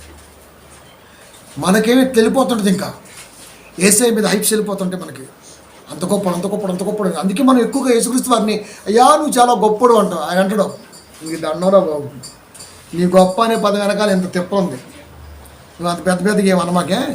అది ప్రభువా నీ అంత గొప్పోలేడు ప్రభువా నీ అంత అసలు గొప్పోడే లేడు ప్రభువా అంటే అర్థం ఏంటి? నువ్వు ఏదైనా చేయగలవు ప్రభువా అంటాడు, అంతే. అంతేగాని నువ్వు చెప్పిన మాట మాత్రం నేను విన్న ప్రభువా ఆ రేంజ్లో ఉంటాడు వీడు. కనుక ఇలాంటివి కాకుండా ఆశలతో బోధ, అత్యాశలతో బోధ, ఆశాజనకంగా బోధ లోకంలో ఎక్కువగా ఉండటం వలన క్రీస్తు గొప్పతనం దేహాన్ని జాగ్రత్త పరుచుకోవటం విఫలమయ్యాం వాక్యం ద్వారా. ఇప్పుడు మీరు చూడండి, కొంతమంది యూట్యూబర్స్ మీద నడుస్తుంది కదా, కేసులు వేస్తున్నారు, వాళ్ళు బెట్టింగ్ యాప్లు వేస్తున్నారు. బెట్టింగ్ యాప్ అంటే చాలా సింపుల్గా ఆడుకున్నట్టు ఉంటుంది, కానీ తెలియకుండా కానీ ₹1000 వెళ్ళిపోతాయి, అప్పులు తెచ్చలేక ఉరి వేసుకుని చచ్చిపోతున్నారు. దాన్ని ప్రమోట్ చేయటం వల్ల కుటుంబాలు పోతున్నాయి. అది చేయొద్దని గవర్నమెంట్. సో అత్యాశకు పోయి ఇప్పుడు చాలామంది మనోళ్ళు మీకు చూస్తూనే ఉన్నారు, వాళ్ళంతా అత్యాశకు వెళ్ళిపోతే వాడికి 12 ఏళ్ళు పడింది, ఆ యమునాగాడికి ఒక 5 ఏళ్ళు పడిద్దంట, వాడికి ఇంకో 10 ఏళ్ళు పడిద్దంట. రకరకాల యూట్యూబర్స్ మొత్తానికి వాడు ఇన్ఫ్లుయెన్స్ చేస్తున్నాడు మనిషిని. అది తప్పు. అట్లాగే దేహం గురించి జాగ్రత్త చెప్పకుండా దేహానికి ఏమొచ్చినా దేవుడు ఉన్నాడని చెప్పడం కూడా ఓ బెట్టింగ్ లాంటిది, బెట్టింగ్ యాప్ లాంటిది బోధ కూడా. అందుకే దేవుడు ఒరే నాయనలారా యాడి పడితే జావమాకండి చర్చిలోకి. అన్య బోధ అంటే అర్థం ఏంటి తెలుసా? అన్య అంటే మనది కానిది, అంటే బైబిల్లో నేను చెప్పండి.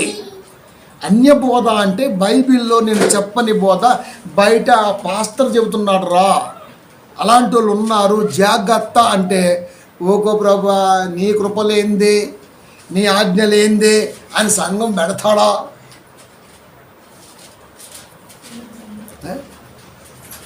సంఘం పెట్టడానికి దేవుడు ఆజ్ఞ ఎందుకండి? మోసం చేసే మనసుంటే చాలు కదా. సంఘం ఇవ్వడం పెట్టచ్చండి. ఫస్ట్ దానికి మంత్రోక్తి సాడు బాబు లాభాలా అక్కడ స్టార్ట్ అయ్యి అంతేగా వెళ్ళిపోద్ది, వెళ్ళిపోద్ది. అక్షర జ్ఞానం లేనోడు అయ్యగారైతే, అవగాహన లేనోడు విశ్వాస అయితే, వీళ్ళిద్దరూ చెక్క.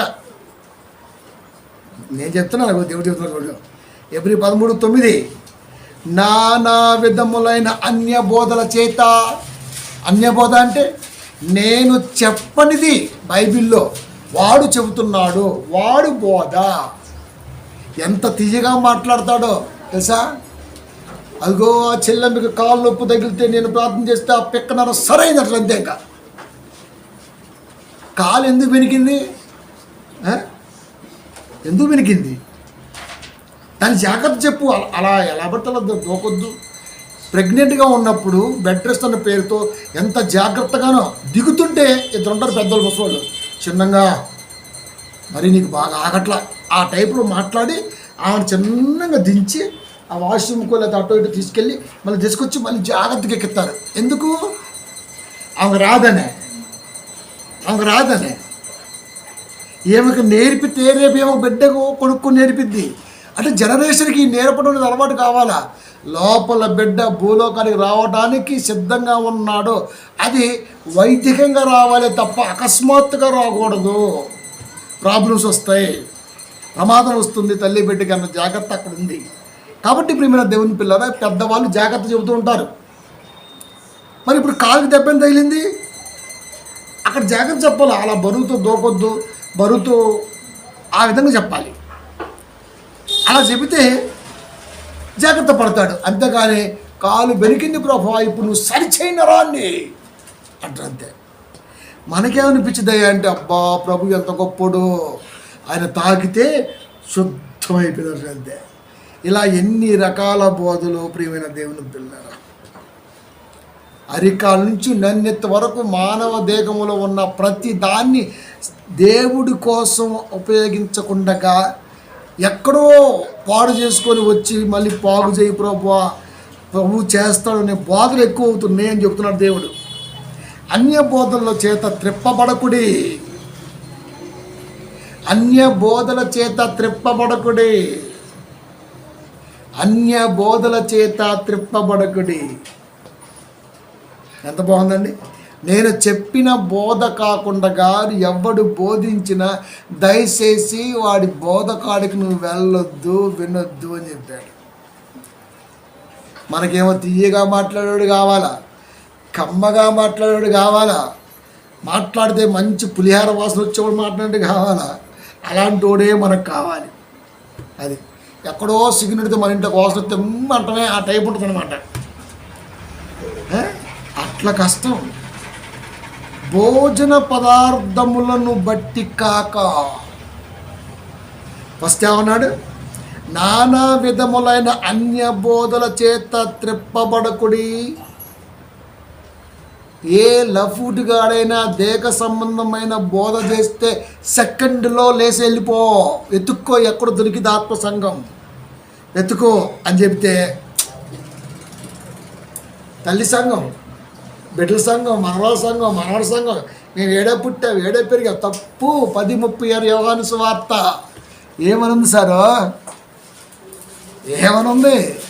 ఈ దొడ్డివి కాని గొర్రెలు నాకు వేరే దొడ్డిలో కలవు, అవి నా స్వరము వినవలెను. చదువు. ఈ దొడ్డివి కాని వేరే గొర్రెలు నాకు కలవు అంటే అక్కడ కూడా నా పిల్లలే ఉన్నారు. ఇలాంటి వాక్యం వినాలి. అప్పుడు అవి కూడా ఇక్కడికి వచ్చేస్తాయి. అప్పుడు మీరు అంతా సత్యంలో ఉంటారు, ఒక్కటిగా ఉంటారు, ఒక ఆలోచనతో ఉంటారు అని చెప్పాడు. అంటే ఎంత మోసకరమైన బోధ జరుగుతుందో మీరు చూడండి. అందుకే చెబుతాడు దేవుడు, భోజన పదార్థములను బట్టి కాక కృపను బట్టి హృదయమును స్థిరపరుచుకొనుడి. భోజన పదార్థములను బట్టి కాక అన్య బోధ చేసేవాడు ఫస్ట్ ఎరేసిది గ్రోకొడిక. తెలుసా? డైరెక్ట్గా సభలు పెడితే ఊరు రారు. ఫస్ట్ ఎక్కడ వేస్తాం మనం? ఫస్ట్ చెప్పండి, ఎక్కడ వేస్తాం మనం? ఎక్కడ గుచ్చుతూ పారే నీటిలోకి వచ్చాం. ఓ చిన్న కాలువ పక్కన నీళ్లు కదలకి వెళ్తున్నప్పుడు ఒక రాయి ఒకటి చూసుకొని ఆ కథలు నీటి కాడ వేస్తుంటాం గాలాన్ని. కదిలే నీటిలో గాలం వేసి శాపం పెట్టి మగవాడు ఉన్నాం చూడండి. పారుతున్న నీటిలో గాలం ఆగిద్దా? శాప వచ్చిద్దా? కనుక పారుతున్న నీటి పక్కన అలా కదలకుండా నీరుంటే అక్కడ గాలం వేసి అలా చూస్తుంటాడు. అలా ఎగిరి వచ్చి ఒక శాప పడిద్ది. ఈడు కూడా ప్రాంతంలో గొప్పగా సువార్త పారించాలంటే ఫస్ట్ గృహకుడికి పెడతాడు. గృహకుడికి పెట్టినప్పుడు ఫస్ట్ ఇంటిమేషన్ చెప్తాడు. మా అన్న ఊరి నుంచి వస్తా నాటుకోళ్ళు 10 ఇచ్చాడు, నువ్వు ఖచ్చితంగా రా. ఎప్పుడు తినలేక మన లేచి తిన్నే సువార్త గురించి కాదు తొక్క. అసలు ఎవడ గృహకుడికి సువార్త గురించి బోడు ముందు పోవా. ఎందుకంటే ఫస్ట్ ఇంటిమేషన్ అదే ఉంటుంది. మా అన్న ఊరి నుంచి వస్తున్నాడు, బస్సు వేసి పంపించాడు, బస్సు బయలుదేరింది, కాకినాడ దాటింది. మనం ముట్టికలు వచ్చేద్దంతే, మీరు వచ్చేది ముందు కోసేద్దాం, కాలు నరికేద్దాం అంటారు అంతే. అది ఎందుకు ప్రేయర్ ఉంది. గత నీకు లెగ్ పీస్ పడిద్ది, నీకు మంచిగా నెత్తి మీద ఒక దువ్వు పడిద్ది, ఎదురు కూర్చోబెట్టుకుని ఒక పొగడత పడిద్ది. తర్వాత మసాలా నూరుతుంటాడు. ఇంకా ఫస్ట్ ఎరేసేది గృహకోడికే. ఒక వ్యక్తిని ఆధ్యాత్మికంగా దెబ్బకొట్టే ఏకైక కూడిక గృహకోడిక. అక్కడికైతేనే వస్తుంది. మరి అక్కడి నుంచి స్టార్ట్ అవుద్ది. వాళ్ళు అలాగే పడుతుంటారు. మరి వాళ్ళు అలాగే పడుతుంటారు. అలా 10 మందిని పిలుచుకొని మనం ఊకుంటామా, చుట్టుపక్కల అమ్మని అక్కని అందరిని పిలుతుండగా అలా అలవాటు అయిపోద్ది. ఆ తర్వాత ఆ ప్రాంతం ఒక చిన్న సభ పెడతాడు. వీళ్ళంతా ఖచ్చితంగా వస్తారు అక్కడికి. ఎందుకంటే మరి చికెన్ రుచి చూపించాడుగా, ఈసారి తాబేలకు రుచి చూపిస్తాడు, స్టార్ తాబేలు. అంతే పట్టే. అక్కడి నుంచి స్టార్ట్ అవుతుంది. ఇంకా దేహం మొత్తం కొలాప్స్, జీవితాలు కొలాప్స్ అయిపోతాయి. అందుకే ఫస్ట్ తన్నేమనుకో మీద పడేసి, అంతే నీ కోడొద్దును వద్దు చల్ అన్నమనుకో కథం. ఇంకా అక్కడ నాటుకుపోదు. ఇంకా అది దరిద్రం అనేది కదా. ఒక ఆయన అంటున్నాడు, మీ బోధ ఏంటంటే గుండె ఆగిద్దండి అన్న. మొన్న గుండె ఆగిపోతాడు. నేను దేవుళ్ళలో ఉండి గుండె అయిపోయింది అనుకోండి, పరలోకం తగ్గిద్ది. దేవుళ్ళలో కూడా ఆగిపోయింది అనుకోండి, నరకం వచ్చింది. కనుక వాక్యం అనేది పరలోకం నరకం డిసైడ్ చేస్తుంది అని నేను చెప్పాలనుకున్నా అన్న. భలే మాట్లాడతారండి మీరు అంటున్నాడు. అంతే కదా, మరి అలాగే ఉండాలి మరి. కాబట్టి ఇప్పుడు మన దేవుని పిల్లారా, భోజన పదార్థములను బట్టి కాక కృపను బట్టియే హృదయమును స్థిరపరచుకొనుడి. కృపను బట్టియే హృదయమును స్థిరపరచుకొనుడి. ప్రభువా, లోకాన్ని ఇచ్చావు, అడకముందే వాక్యాన్ని ఇచ్చావు, ఇంత జీవితాన్ని ఇచ్చావు, దేహం గురించి ఆలోచన ఇచ్చావు. ఇంతకంటే ఇంకేం కావాలి ప్రభా? దీన్ని కాపాడుకుంటూ నీలో సాగిపోతా. కృపను బట్టి స్థిరపరచుకొనుడి.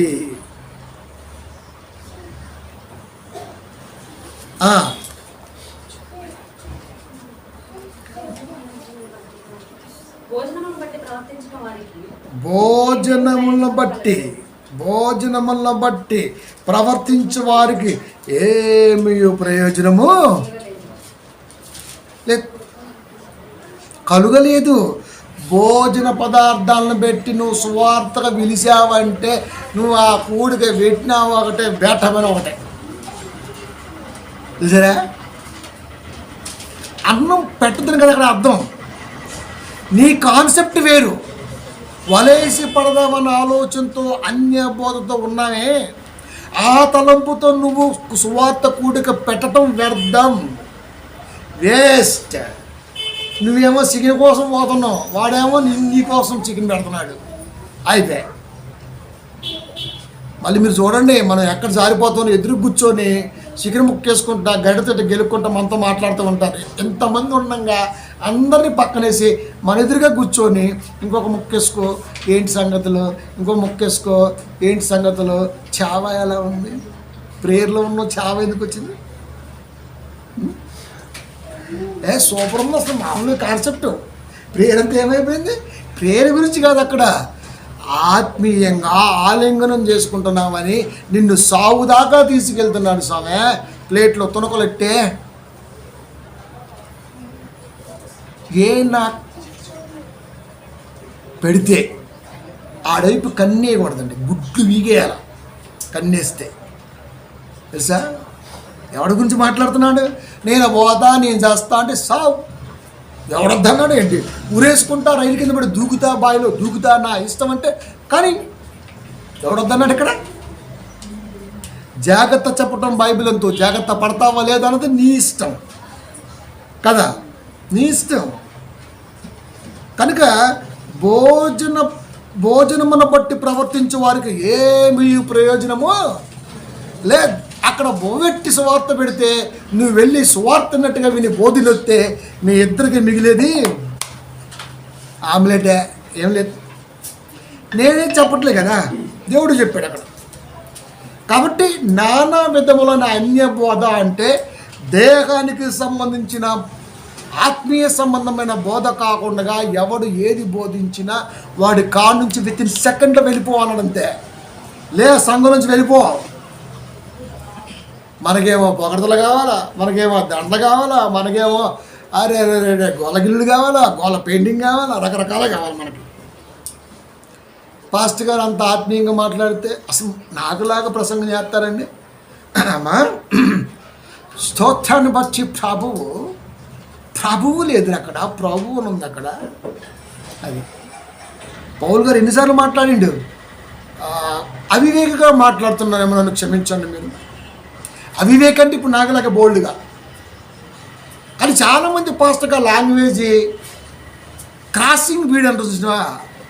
వాళ్ళ అమ్మేమో తెలుగు, వాళ్ళ నానేమో దక్షిణాఫ్రికా, మామూలుగా ఉంటుంది మరి. ఆ లాంగ్వేజ్ మాట్లాడుతుంటారు. యేసుక్రీస్తు వారు ఎక్కడ లాంగ్వేజ్ మార్చలేదు, పౌలు గారు లాంగ్వేజ్ మార్చలేదు, బైబిల్లో ఎవరూ లాంగ్వేజ్ మార్చలేదు. కానీ పిల్లబిత్రి పాస్టర్ల వాళ్ళ దగ్గర నుంచి ముసలి మొక్క నక్కలాగా అందరి వరకు అయ్య బాబోయ్ వాళ్ళ లాంగ్వేజ్ చూస్తుంటే అంత ఉట్టి ఊడిపడుద్ది అన్నమాట అనిపించింది. అంత శుభ్రంగా ఉంది. ఎవడైనా శుభ్రంగా ఉందంటే ఏది అర్థం కలిసి అర్థం. కానీ ఈ ఒత్తుడేంది, ఈ నొక్కుడేంది, దాన్ని పైగా ఇంగ్లీష్లో పాసి అని పేరు పెట్టాడు. పాష్. అది పాష్ కాదురా, పాసి. కల్మషం లేకుండా మాట్లాడేవాడు మనలో ఒకటిగా మాట్లాడతాడు. ఏదో పెట్టుకున్నోడు గడ్డి కొత్తవాడు అడిగాడు అంట. ఆ టైప్ ఉంటుంది. బోధంతో అలాగే ఉంది మరి. నానా విధములను అన్య బోధల చేత త్రిప్పబడితే దేహములో ఏది వేయాలో ఏది వేయకూడదో తెలియదు. ఆ తర్వాత మొత్తం కోల్పోవటమే కాకుండా సర్వం నాశనం అయిపోతుంది తరతరాలుగా అని చెప్పకనే చెబుతున్నాడు దేవుడు. 1:33 సామెతలు, నా ఉపదేశమును అంగీకరించువాడు సురక్షితముగా నివసించును, వాడు కీడు వచ్చుచున్న భయము లేక నెమ్మదిగా ఉండును. దేవుడు చెబుతాడు, నా ఉపదేశము అంగీకరించువాడు సురక్షితముగా నివసించును. దేవుడు మాటిని బ్రతుకుతున్నారండి. నెబుకద్నెజరు కాలంలో ఎవరో ఫ్రెండ్స్, దానియేలు గారి గ్రూప్ టీం యెరూషలేము నుంచి పట్టుకెళ్ళిపోయారు వాళ్ళని. యెరూషలేముని గెలిచిన తర్వాత పట్టుకెళ్ళిపోతున్నప్పుడు ఆ యెరూషలేములో ఉన్నటువంటి పిల్లల్లో జ్ఞానంగా ఉన్నటువంటి వాళ్ళు ఉంటారే, వాళ్ళ ప్రత్యేకించి ఏరని చెప్పాడు రాజు. వాళ్ళు ఏరారు. ఆ ఏరిన వారిలో దానియేలు, షడ్రకు, మెషకు, అబేద్నెగో లాంటి వాళ్ళు ఇంకా కొంతమంది ఉన్నారు. వీళ్ళందరినీ పట్టపోయి రాజుగారు పరీక్షిస్తే కొంచెం జ్ఞానంగా కనబడ్డారు. వీళ్ళందరికీ నేను తినే ఫుడ్ పెట్టండి అన్నాడు. అక్కడ ఎవరు ఐగుప్తు రాజు, పెద్ద అనుకో, ఫరో. ఆ టైం ఒక పెద్ద రాజు గారు ఇంటిలో భోజనం అంటే ఎలా ఉంటుంది చెప్పండి. మన ఇంట్లో ప్రెసిడెంట్ గారు భోజనం పెడితేనే మామూలుగా ఇక్కడ రా తినేస్తాం మనం. ఎట్ట ఏళ్ళు పెడితే ఇక్కడికి వచ్చింది ఏడు ఉంటుంది. ఇక ఏడ ఎట్టంటే కక్కుతాం అంత తింటాం మనం. ఇక రాజుగారి భోజనం అంటే అసలు మామూలుగా ఉంటుందా. పంచభక్ష పరమాన్నాలు, షడ్రుసులు, ప్రపంచంలో ఉన్నటువంటి అన్ని టేస్ట్లు, అన్ని చెఫ్లు వండి పెడతారు. అంత గొప్పగా ఉంటుంది ఆ విందు. దేవుడు ఒక మాట అంటాడు చూడండి ఇక్కడ, నా ఉపదేశమును అంగీకరించువాడు సురక్షితముగా ఉండును, వాడు కీడు వచ్చుచున్న భయము లేక నెమ్మదిగా. నా మాటిని ఎవడైతే ఉంటాడో వాడు ఏ విషయంలో భయపడ్డావు. కీడు వస్తుందా ఆ రాని, రెక్లెస్ అనమాట. వస్తుందా ఆ రాని, మనం ఆపలేము, ఆపినా ఆగదు, రాని. అది కరోనా వస్తుందా రాని, మనం ఆపలేం, అది ఆగదు. ఆగిన దాన్ని ఆపలేమని తెలిసినప్పుడు మనం బిల్డప్ ఇవ్వడం తప్పు కాబట్టి తప్పుకోవటం బెస్ట్. అంతే, దాని పని చేసుకుని వెళ్ళిపోతుంటుంది అంతే. అదే చెబుతున్నాడు. ప్రమాదం వచ్చేసింది, పట్టుకెళ్ళిపోయారు, చెప్పారు. అసలు రాజుగారి ముందు ఎదురు మాట్లాడితేనే చిరచ్ఛేదనం. దానియేలు గారు ఆ కాపలాదారుల్లో లేకపోతే ఆ సంరక్షకులను చిన్న కోరిక అడిగాడు. అయ్యా, మీరు పెట్టే ఫుడ్ తినటం రాజ్య నియమం, కానీ నా మాట కూడా మీరు వింటే కాస్త బాగుంటుందన్నప్పుడు ఏం చెప్పావు ఆ టైంలో. ఇక సో నాకు ఇలా ఇస్తే చాలు అన్నాడు. అంతే. ఇదేందిరా నాన్ వెజ్ పెడతానంటే వెజ్ అడుగుతున్నాడు యాదవ అనుకున్నాను మనసులో. అంతే కదా మరి. 10 రోజుల తర్వాత చూస్తే రాజుగారి పెట్టిన ఫుడ్ తిన్నోళ్ళేమో మందు మట్టి తిన్న పావులాగా ఎట్లున్నారు. తనకి ఏం కావాలో వాక్యం ద్వారా తెలుసుకున్న దానియేలు గారి టీం తిన్నదేమో తలతలతలాడిపోతున్నాడు. అప్పుడు రాజుగారి మెచ్చి ఒక పదోన్నతి కల్పించి నీ మాటే వేదంగా ఈ ప్రాంతంలో వారికి అందాలి అని వదిలిపెడితే అది దానియేలు గొప్పతనం. దీన్ని బట్టి తెలిసిన నీతి ఏంటి? ఎవడు ఫంక్షన్కి పిలిచినా, ఎవడు ఎక్కడికి పిలిచినా వాక్యం మనలో ఉంది కాబట్టి ఎంత తినొచ్చు, ఏది తినొచ్చు, ఏది తినకూడదు, ఎంత తినకూడదు, ఈ నియమం అంత తెలిసి మనం వెళ్ళగలిగితే ఎక్కడికి వెళ్ళినా ఇబ్బంది లేదు. ఎక్కడికైనా వెళ్ళు, ఇబ్బంది లేదు. ఇవేమీ తెలియకుండా వెళ్ళామనుకో ఎన్నో ప్రాబ్లమ్స్. పెళ్ళికెళ్ళి తిని వస్తూ కక్కునులు ఎంతోమంది ఉన్నారు. సావుకెళ్ళి దినం కూడికెళ్ళి వత్తు తిని కక్కునులు ఎంతమంది ఉన్నారు. అదేమంటే తొక్కుడండి, అరగల నాకు. అక్కడికి అనుకుంటే ఉన్న తినకూడదని, కానీ ఏం చేస్తాం, తిన్నా తొక్కుడా తెలుసుగా మరి. అంటే అందరూ కలిపి కలిపి కలిపి కలిపి పెట్టింది తింటే అది అరగదంట. దిష్టి తెలియదండి, అందరు నన్నే చూపుతారు. మరి ఎంత చేసుకుంటే చూడరా, మొక్కలు ఇంకా ఇంకా ఇంకా చూడరా. ఆడే ఇంత పెద్ద టేబుల్కి ఇంత పెద్ద ఇస్తరు అయితే ఇస్తరండా అయ్యారా చూడరా. ఆడున్న కుక్క కూడా చూస్తుంది, వీడు ఎప్పుడు లేకపోతే తిందామని. మీరు చూడండి, మనం తింటే కుక్కలు చూస్తుంటే మనకెళ్ళి నాకంటే ఘోరంగా ఉండి వీడు అని మీరు అబ్జర్వేషన్ చేయండి. కాలు ఎట్టు పెట్టి మాకు ఒకటి చూస్తుంటే మనకెళ్ళి ఎందుకు వీడు ఎప్పుడు లేస్తాడా అని.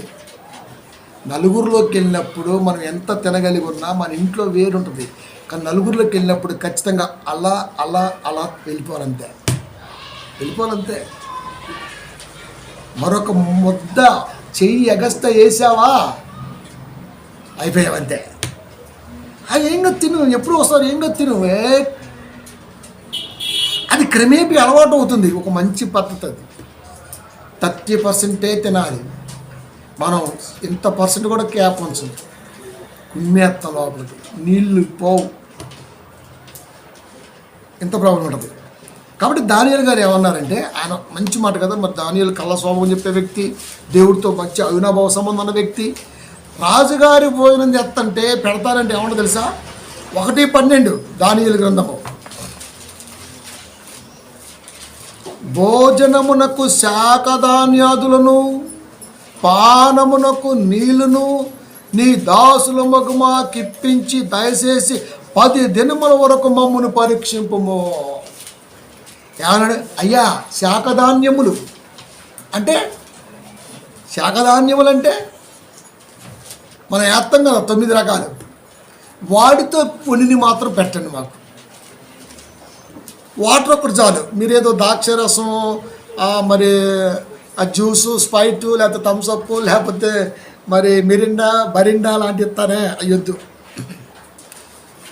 మగ్గులో నీళ్ళు పెట్టండి, కొంచెం లైట్ ఫుడ్ అనగా మనం లైట్ ఫుడ్ పెట్టండి. ఓట్స్ లాంటిది అనమాట.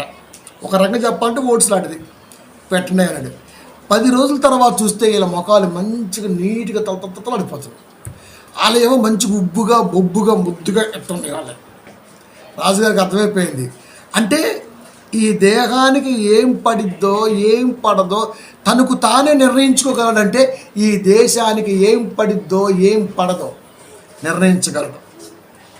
అక్కడికి ఆలోచించాడండి. బందీగా వెళ్ళిన దానియేలు వారిలో ప్రముఖుడై ఉన్నాడంటే మీరు ఆలోచించండి. 120 సంస్థానాలలో దానియేలు వేదవాక్కుగా ఉన్నాడు. తెలుసా మీకు? నెబుకద్నెజరు పరిపాలనలో 120 సంస్థానాలు ఉన్నాయి ఆయనకి. ఆ 120 సంస్థానాల్లో దానియేలు 6వాడు, ప్రభుత్వ సలహాదారుడు. బందీగా పట్టకెళ్ళినవాడు తన సంస్థానాల మీద 6వాడిగా అభిషేకింపబడ్డాడు. అంటే దానియేలు తన దేహం మీద తనకున్న పట్టు, దేవుడి మాట పెడచెవిన పిప్పుడు పెట్ట దానియేలు పట్టేసుకోండి అంతే. అంటే ఎక్కడికి వెళ్ళినా ఏమి తీసుకోవాలో, ఎక్కడికి వెళ్ళినా ఎలా ఉండాలో నేర్పగలిగేది వాక్యం. ఆ వాక్యం ద్వారానే ఆయన తీసుకోవటం జరిగింది. కనుక ఏ ప్రాబ్లం లేకుండా బతికినంతకాలం హ్యాపీగా బతుకుతూ దేవుడు గొప్పతనాన్ని ఆ ప్రాంతంలో పెట్టాడంటే మీరు ఆలోచించాలి కదా. కోరెషు, దర్యావేషు, ఐశ్వర్యషు, నెబుకద్నెజరు, ఆ పరివాహక ప్రాంత రాజుల పరిపాలనలో వీళ్ళు గొప్పగా ఉండగలిగారంటే దేహం మీద వాళ్ళకున్న పట్టు, బైబిల్ మీద వారుకున్న పట్టు. కాబట్టి శాఖధాన్యాలంటే సంపూర్ణ అరుగుదలకి మార్గం అంటున్నారు. మాంసం ఉందనుకోండి, వెజ్, నాన్ వెజ్ 48 అవర్స్ పట్టిద్ది, 72 అవర్స్ పట్టిద్ది. పరిపూర్ణంగా అరగటానికి 72 గంటలు పట్టిద్ది. ఒక్కసారి దీన్ని లోపలికేసి పడుకుంటే తెల్లారి పడకలు అరిగిపోతానుకొని మళ్ళీ మిగిలింది వెయిట్ చేసి మళ్ళీ తింటాం మనం. సహజంగా రోజు తినవాలా. కానీ నాన్ వెజ్ రోజు మీరు చూడండి, ఇడ్లీ వద్దులే కానీ అది అట్లంతే. ఆమె టక్క టక్క వెళ్ళి ఏడ్ చేసేసి అంతే. ఇది అరగ కూడా అరగలే ఇంకా 42 అవర్స్. అరుగుదల తక్కువ అవటం వలన, మూత్రపిండాల పనితీరు స్తంభించటం వలన అవి ఖచ్చితంగా నీరు మరిగి మరిగి మరిగి మరిగి ఆ చెత్త తెచ్చుకొని ఓ పక్కకి వెళ్ళిపోతుంటుంది. దాన్నే స్టోన్ అన్నాడు. వెళ్ళిపోద్ది. ప్రియమైన దేవుని పిల్లరా, అలా వెళ్ళిపోయి చివరికి ఏమవుతాయంటే ఎక్కడికో దాదేసింది. ఈ అరుగుదలకు మనం ఏం చేస్తాం? ఎక్కువగా పడింది కాబట్టి ట్యాబ్లెట్ వేస్తాం. ఎక్కువగా ట్యాబ్లెట్లు వాడటం వల్ల, ఏ ట్యాబ్లెట్లు? నొప్పి ట్యాబ్లెట్లు. సహజంగా నొప్పి హరించడం కొరకు మనం ఏం చేస్తామంటే ట్యాబ్లెట్లు ఎక్కువ వేస్తుంటాం. తలనొప్పి వస్తుంది, కాలు నొప్పి వస్తుంది, చేయి నొప్పి వస్తుంది, నొప్పి వేస్తుంటాం, వేస్తాం మనం. ఎందుకంటే తట్టుకోలేం కాబట్టి వేస్తుంటాం. ఈ నొప్పి ట్యాబ్లెట్ల వలన కూడా మూత్రపిండాల మీద ఎక్కువ ప్రభావం చూపుతుంది. కనుక నొప్పి వచ్చినప్పుడల్లా ట్యాబ్లెట్ వేయకూడదు. అమృతాంజనో, జండుబామో, లేకపోతే దానికి సంబంధించిన ఏదో చేయాలి. అది కూడా మనకు మైనస్ అవుతుంది ఎక్కువగా. అంతేకాదు, ఇంకోటి ఏంది? ఉప్పు, సాల్ట్ కదా. అధిక మోతాదులో ఉప్పు వాడటం వలన కూడా కిడ్నీలు రాళ్ళు వచ్చేస్తాయి. మనం ఏమంటాం? ఉప్పు సాల్లా సరిపోయింది ఆల్రెడీ. ఎందుకంటే బాడీ ఆల్రెడీ ఉప్పుతోనే ఉంటుంది లోపల. నీరు, మన బాడీ నాకు చూడండి ఉప్పు ఉంటుంది. అంటే ఉప్పు ఉంది లోపల ఆల్రెడీ. మనం తినే దాంట్లో కూడా ఉంటుంది, కూరలో కూడా ఉంటుంది, అన్నంలో కూడా ఉంది. అయినా సరే ఉప్పు వేస్తాం. చాలా ఇంకొద్దిగా అంటారంతే. వీడికి ఇంకా చాలదు, అడిగి తిట్టితేనే అటు చేతి పెట్టి తీసుకొని తిట్టేస్తాడు. ఉప్పు ఇంత తింటుండే వాడికి అది టేస్ట్. ఎక్కువగా ఒంగోలు ప్రాంతంలో మీరు చూడండి, ఉప్పు కారం వేసి తిప్పేసి ఆ పిండంగా పెడతానే ముద్దలు, అట్లా ముద్దలు పెడుతుంటాడు. ఆ ఉప్పు కారం అనేది లోపలికి వెళ్తే అలసర వచ్చేద్దిరా స్వామి, అలసర వచ్చేద్ది, మంట. ఉప్పు కారం లోపలికి వెళ్ళకూడదు. ఎందుకంటే లోపల ఆమ్లాలు ఉన్నాయి, బరస్ట్ అవుతుంది, లోపల తిప్పుతుంది. జీర్ణాశయం ఉంది కదా, మరి చదువుకోలే చిన్నప్పుడు సైన్స్ శాస్త్రం చదవాలి. కనుక ఉప్పు ఎక్కువ వాడటం వలన, కారం ఎక్కువ వాడటం వలన కూడా కిడ్నీలలో వచ్చే ఛాన్స్ ఎక్కువగా ఉంది. ఇంకా మెయిన్ వీటితో పాటు ఇంకొకటి యాడ్ అవుతుంది. ఇంకంతే, నాన్ వెజ్ ఇప్పుడు చెప్పిందే. ఇంకొకటి నిద్ర సరిగా పోకపోవటం వలన కూడా, నిద్రపోకపోవటం వలన కూడా కిడ్నీలో వచ్చేస్తుంటాడు. మనోళ్ళు నిద్రపోరు. బాడీకి 6 to 8 అవర్స్ నిద్ర ఖచ్చితంగా ఇవ్వాలి. అది 6 to 8 అవర్స్ 100% ఆ బాడీకి నిద్ర ఇవ్వాల్సిందే. ఇవ్వకపోతే ఎఫెక్ట్ ఆటోమేటిక్గా పడిద్ది. ఇక పోతే లేతే మనం బుస్ తాగుతుంటాం, కూల్ డ్రింక్ కామన్ అయిపోయింది ఈ రోజున. మనకి 40 ఏళ్ల క్రితం కళ్ళు కామన్, ఇప్పుడు థమ్సప్లు కావాలి, లేపడం బుస్సుమని లాగేయటం. ఇది అధిక మోతాదు అవ్వటం వలన కూడా తాగుతుంది చెప్పటం సుమా. లైట్ ఏదైనా సరే లైట్ తీసుకోగలదు కడుపు లైట్, కానీ మనం ఎత్తనే ఉంటాం కదా దాన్ని. అధిక మోతాదు వలన కూడా కిడ్నీలలో వచ్చేస్తుంటాయి. అక్కడితో ఆగిపోతాం మనం. ఆహారము కాని ధర కొరకు రోకలు ఎలా ఇచ్చేదరు, దాంట్లో సిగరెట్లు, పాను, గుట్కా, మట్కా, రకరకాలు తంబాకు, బొంబాకు, అమ్మాకు, దాని అమ్మాకు అన్నీ వస్తుంటాయి.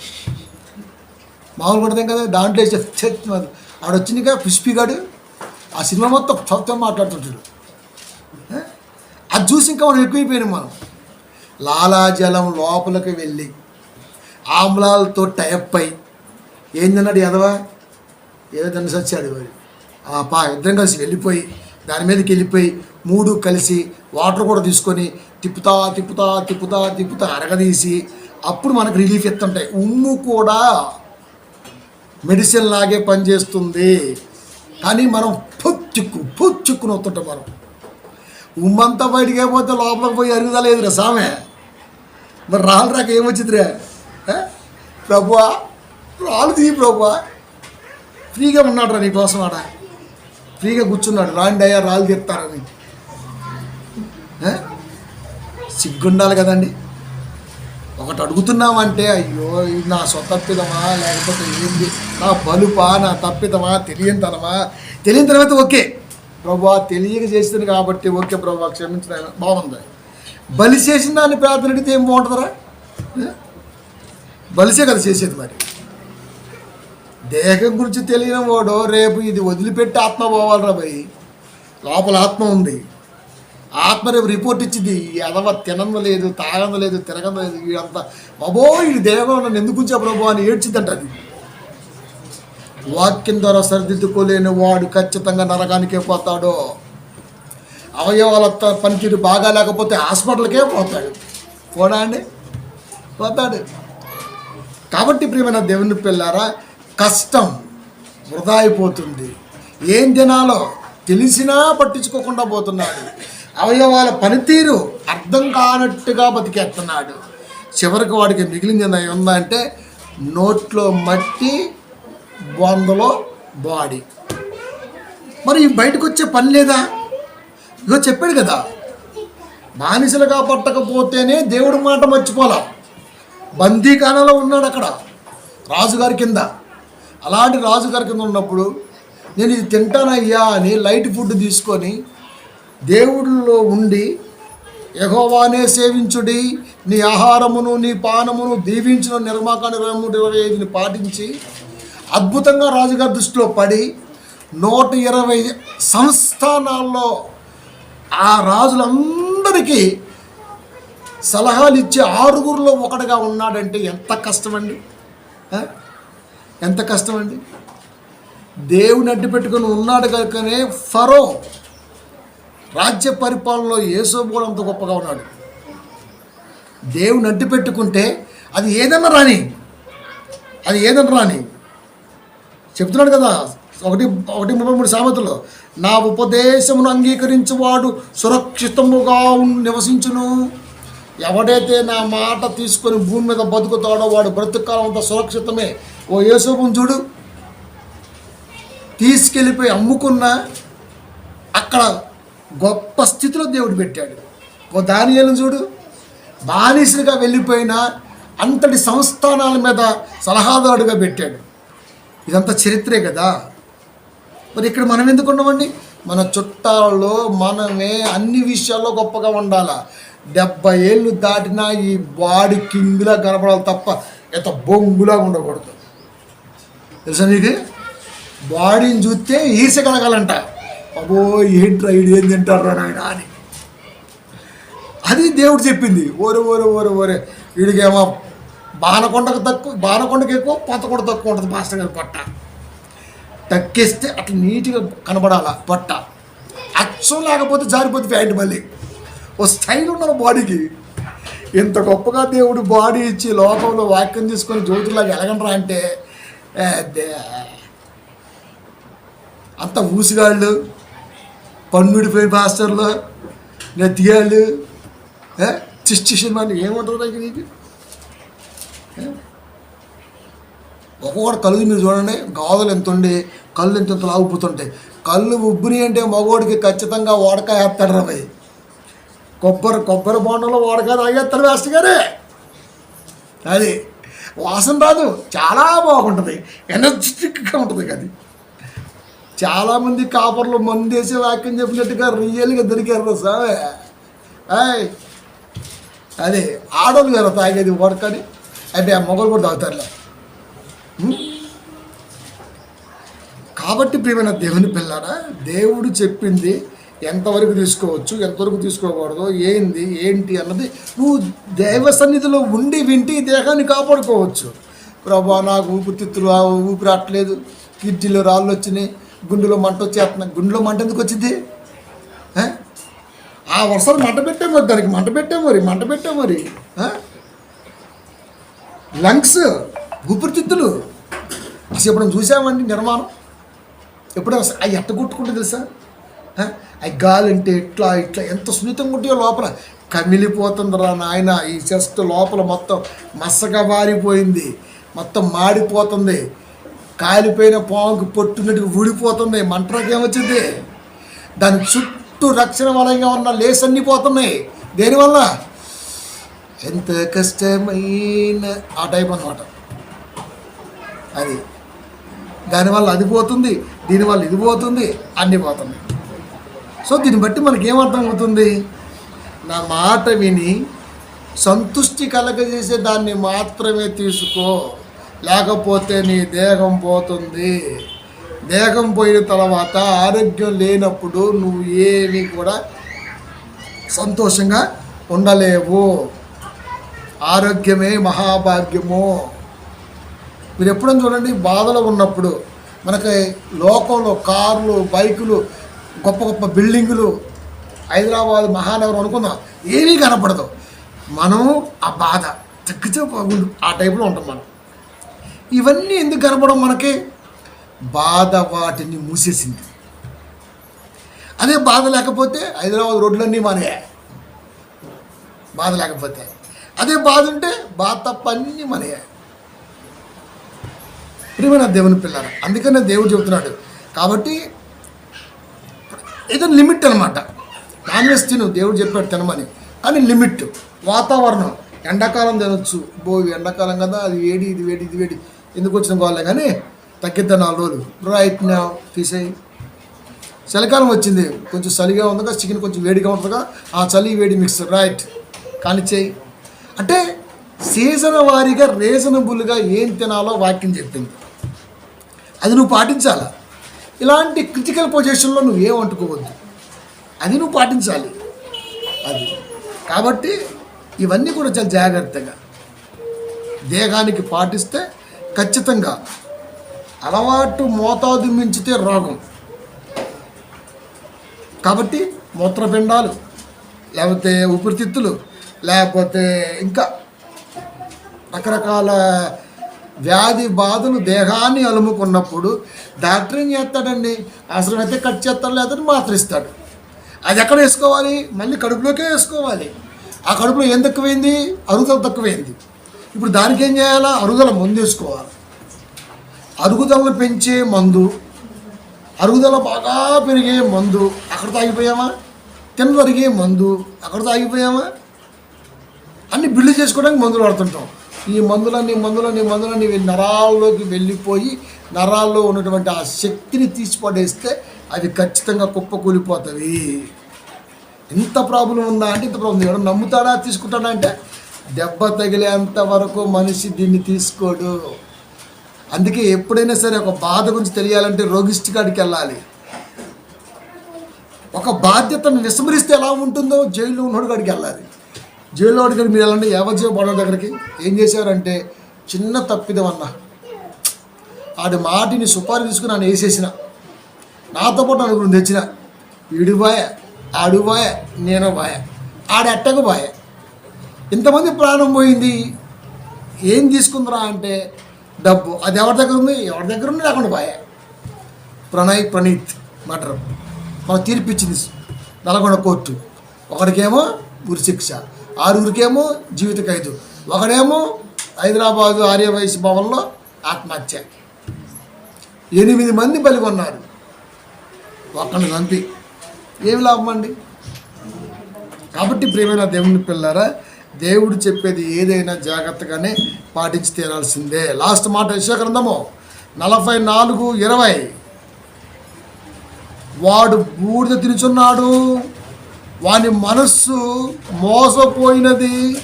వాడు బూడిద తినుచున్నాడు అంటే వాడు తినేది ఆహారము కానిది. నువ్వు ఏది తిన్నా నీ దేహానికి ఎలా కనబడుతుందంటే బూడిద తింటున్నాడు, బూడిద తింటున్నాడు. మనం ఏమనుకుంటాం, బజ్జీలు బాగా తింటున్నాం, అక్కడ బాగుంటాయి అంటాం మనం.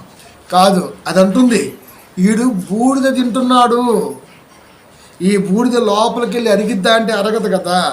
దేవుడు చెబుతున్నాడు, వాడు బూడిద తింటున్నాడు, వాని మనసు మోసపోయినది, తప్పు దారిని వాణ్ణి తీసుకొని పోవుచున్నది.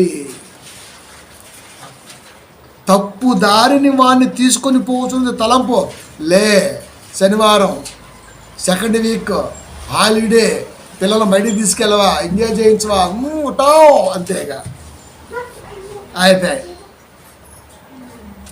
అయిపోయింది, ఇంకా మొత్తం ఫినిష్.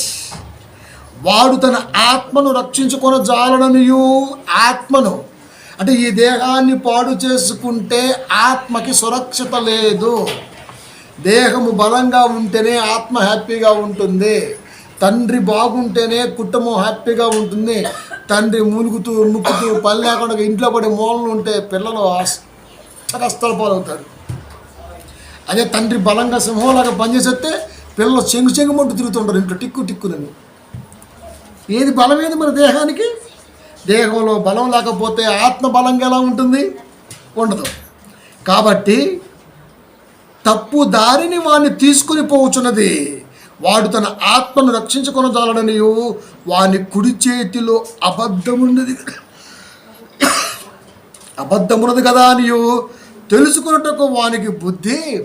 కుడి చేతిలో అబద్ధం ఉంది. కుడి చేతిలో అబద్ధం అంటే డబ్బో అబద్ధం.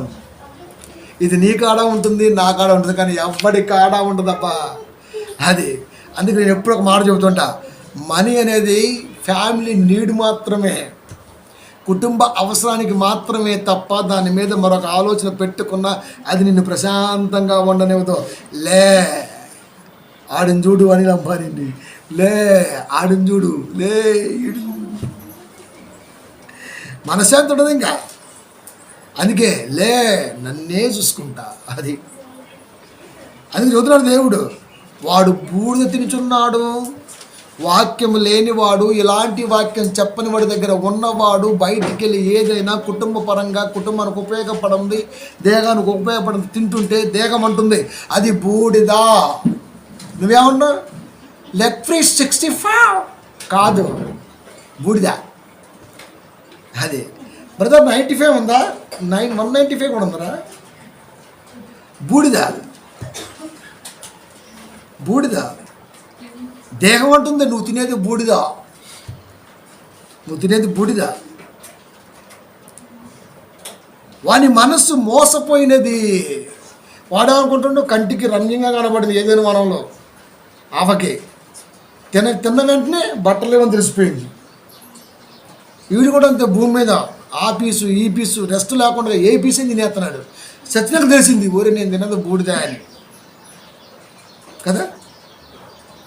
తప్పు దారిని వాడిని తీసుకొని పోవుచున్నది, తప్పు దారిని వానిని తీసుకొని పోవుచున్నది. నేనే మార్గము, నేనే సత్యము, నేనే జీవమన్న దేవుని మాటను పక్కన పెట్టి ఏం కాదులే ఒక పూట తింటే ఏమైద్దే ఆ టైంలోకి వెళ్ళిపోయాడు. తప్పు దారిని మనం తీసుకొని పోవచ్చున్నది. వాడు తన ఆత్మను రక్షించుకొని చాలడనియు, దేహములో ఆత్మ ఉన్నది నాయన, ఇది జాగ్రత్తగా ఉన్నంతకాలం దేహం బలంగా ఉండాలి, దాంట్లో ఆత్మ బలంగా ఉండాలి. అప్పుడే బలమైన దేహంలో నుంచి ఆత్మ బలంగానే దేవుడు కూడా వెళ్ళిపోవాలి అని నేర్పే సంఘములో లేకుండా పోయాడు వీడు. రక్షించుకొని చాలడనియు, వాని కుడి చేతిలో అబద్ధం ఉన్నది. అంతే, ఎడం చేతి డబ్బులితే తప్పు, ఈ చేతి ఎత్తువేంటి, ఈ చేతి నరికేయాలి చేయని అలాంటప్పుడు మరి ఇది పనిచేయదు కదా. నేను ఎక్కువ కావాలని ఎట్టిస్తుంటే డబ్బులు అన్న కుడి చేతి రే ఎడం చేయి నాకు లక్కు అది చెప్తా. ఈ చేతి తిత్తి తీసుకుంటాడంట, ఈ చేతి వద్దంట. కుడికాలు పెట్టిరా ఎడంకాలు పెట్టద్దు, ఏందిరా ఇవన్నీ. మరి అలాంటప్పుడు ఒక కాలు ఆడదాన్ని చేసుకోవాలి కోళ్ళగా, ఒక కాలు లేని తెచ్చుకోవాలి అల్లుడుగా. అది ఎడంకాలు లేని కోడము ఎలంకాలు అల్లుడు అయితే ఇంటికి బాగుంటుంది మరి, ఎందుకంటే పెట్టడానికి లేదుగా. అప్పుడు సెంటిమెంట్లు ఏమి ఉండవుగా. వద్దొద్దు, కాలు లేదు కుంటాడు వద్దు. 2 కాళ్ళు ఉండాలి, కుడికాలు మాత్రమే పని చేయాలి, 2 చేతులు ఉండాలా, కుడి చేయి మాత్రమే దానం చేయాలి. ఎవర్రా నేర్పింది? ఈ చెయ్యి ఈ చేతికి అందం, ఈ చెయ్యి ఈ చేతికి అందం, ఈ 2 దేహానికి అందం, చూసే వాళ్ళకి అందం. అది అంత గొప్పగా దేవుడు డిజైన్ చేస్తే దైవ డిజైన్ని కూడా వీడు వక్రీకరిస్తున్నాడంటే ఎవర్రా వీడికి బైబిల్ నేర్పింది? ఎవడో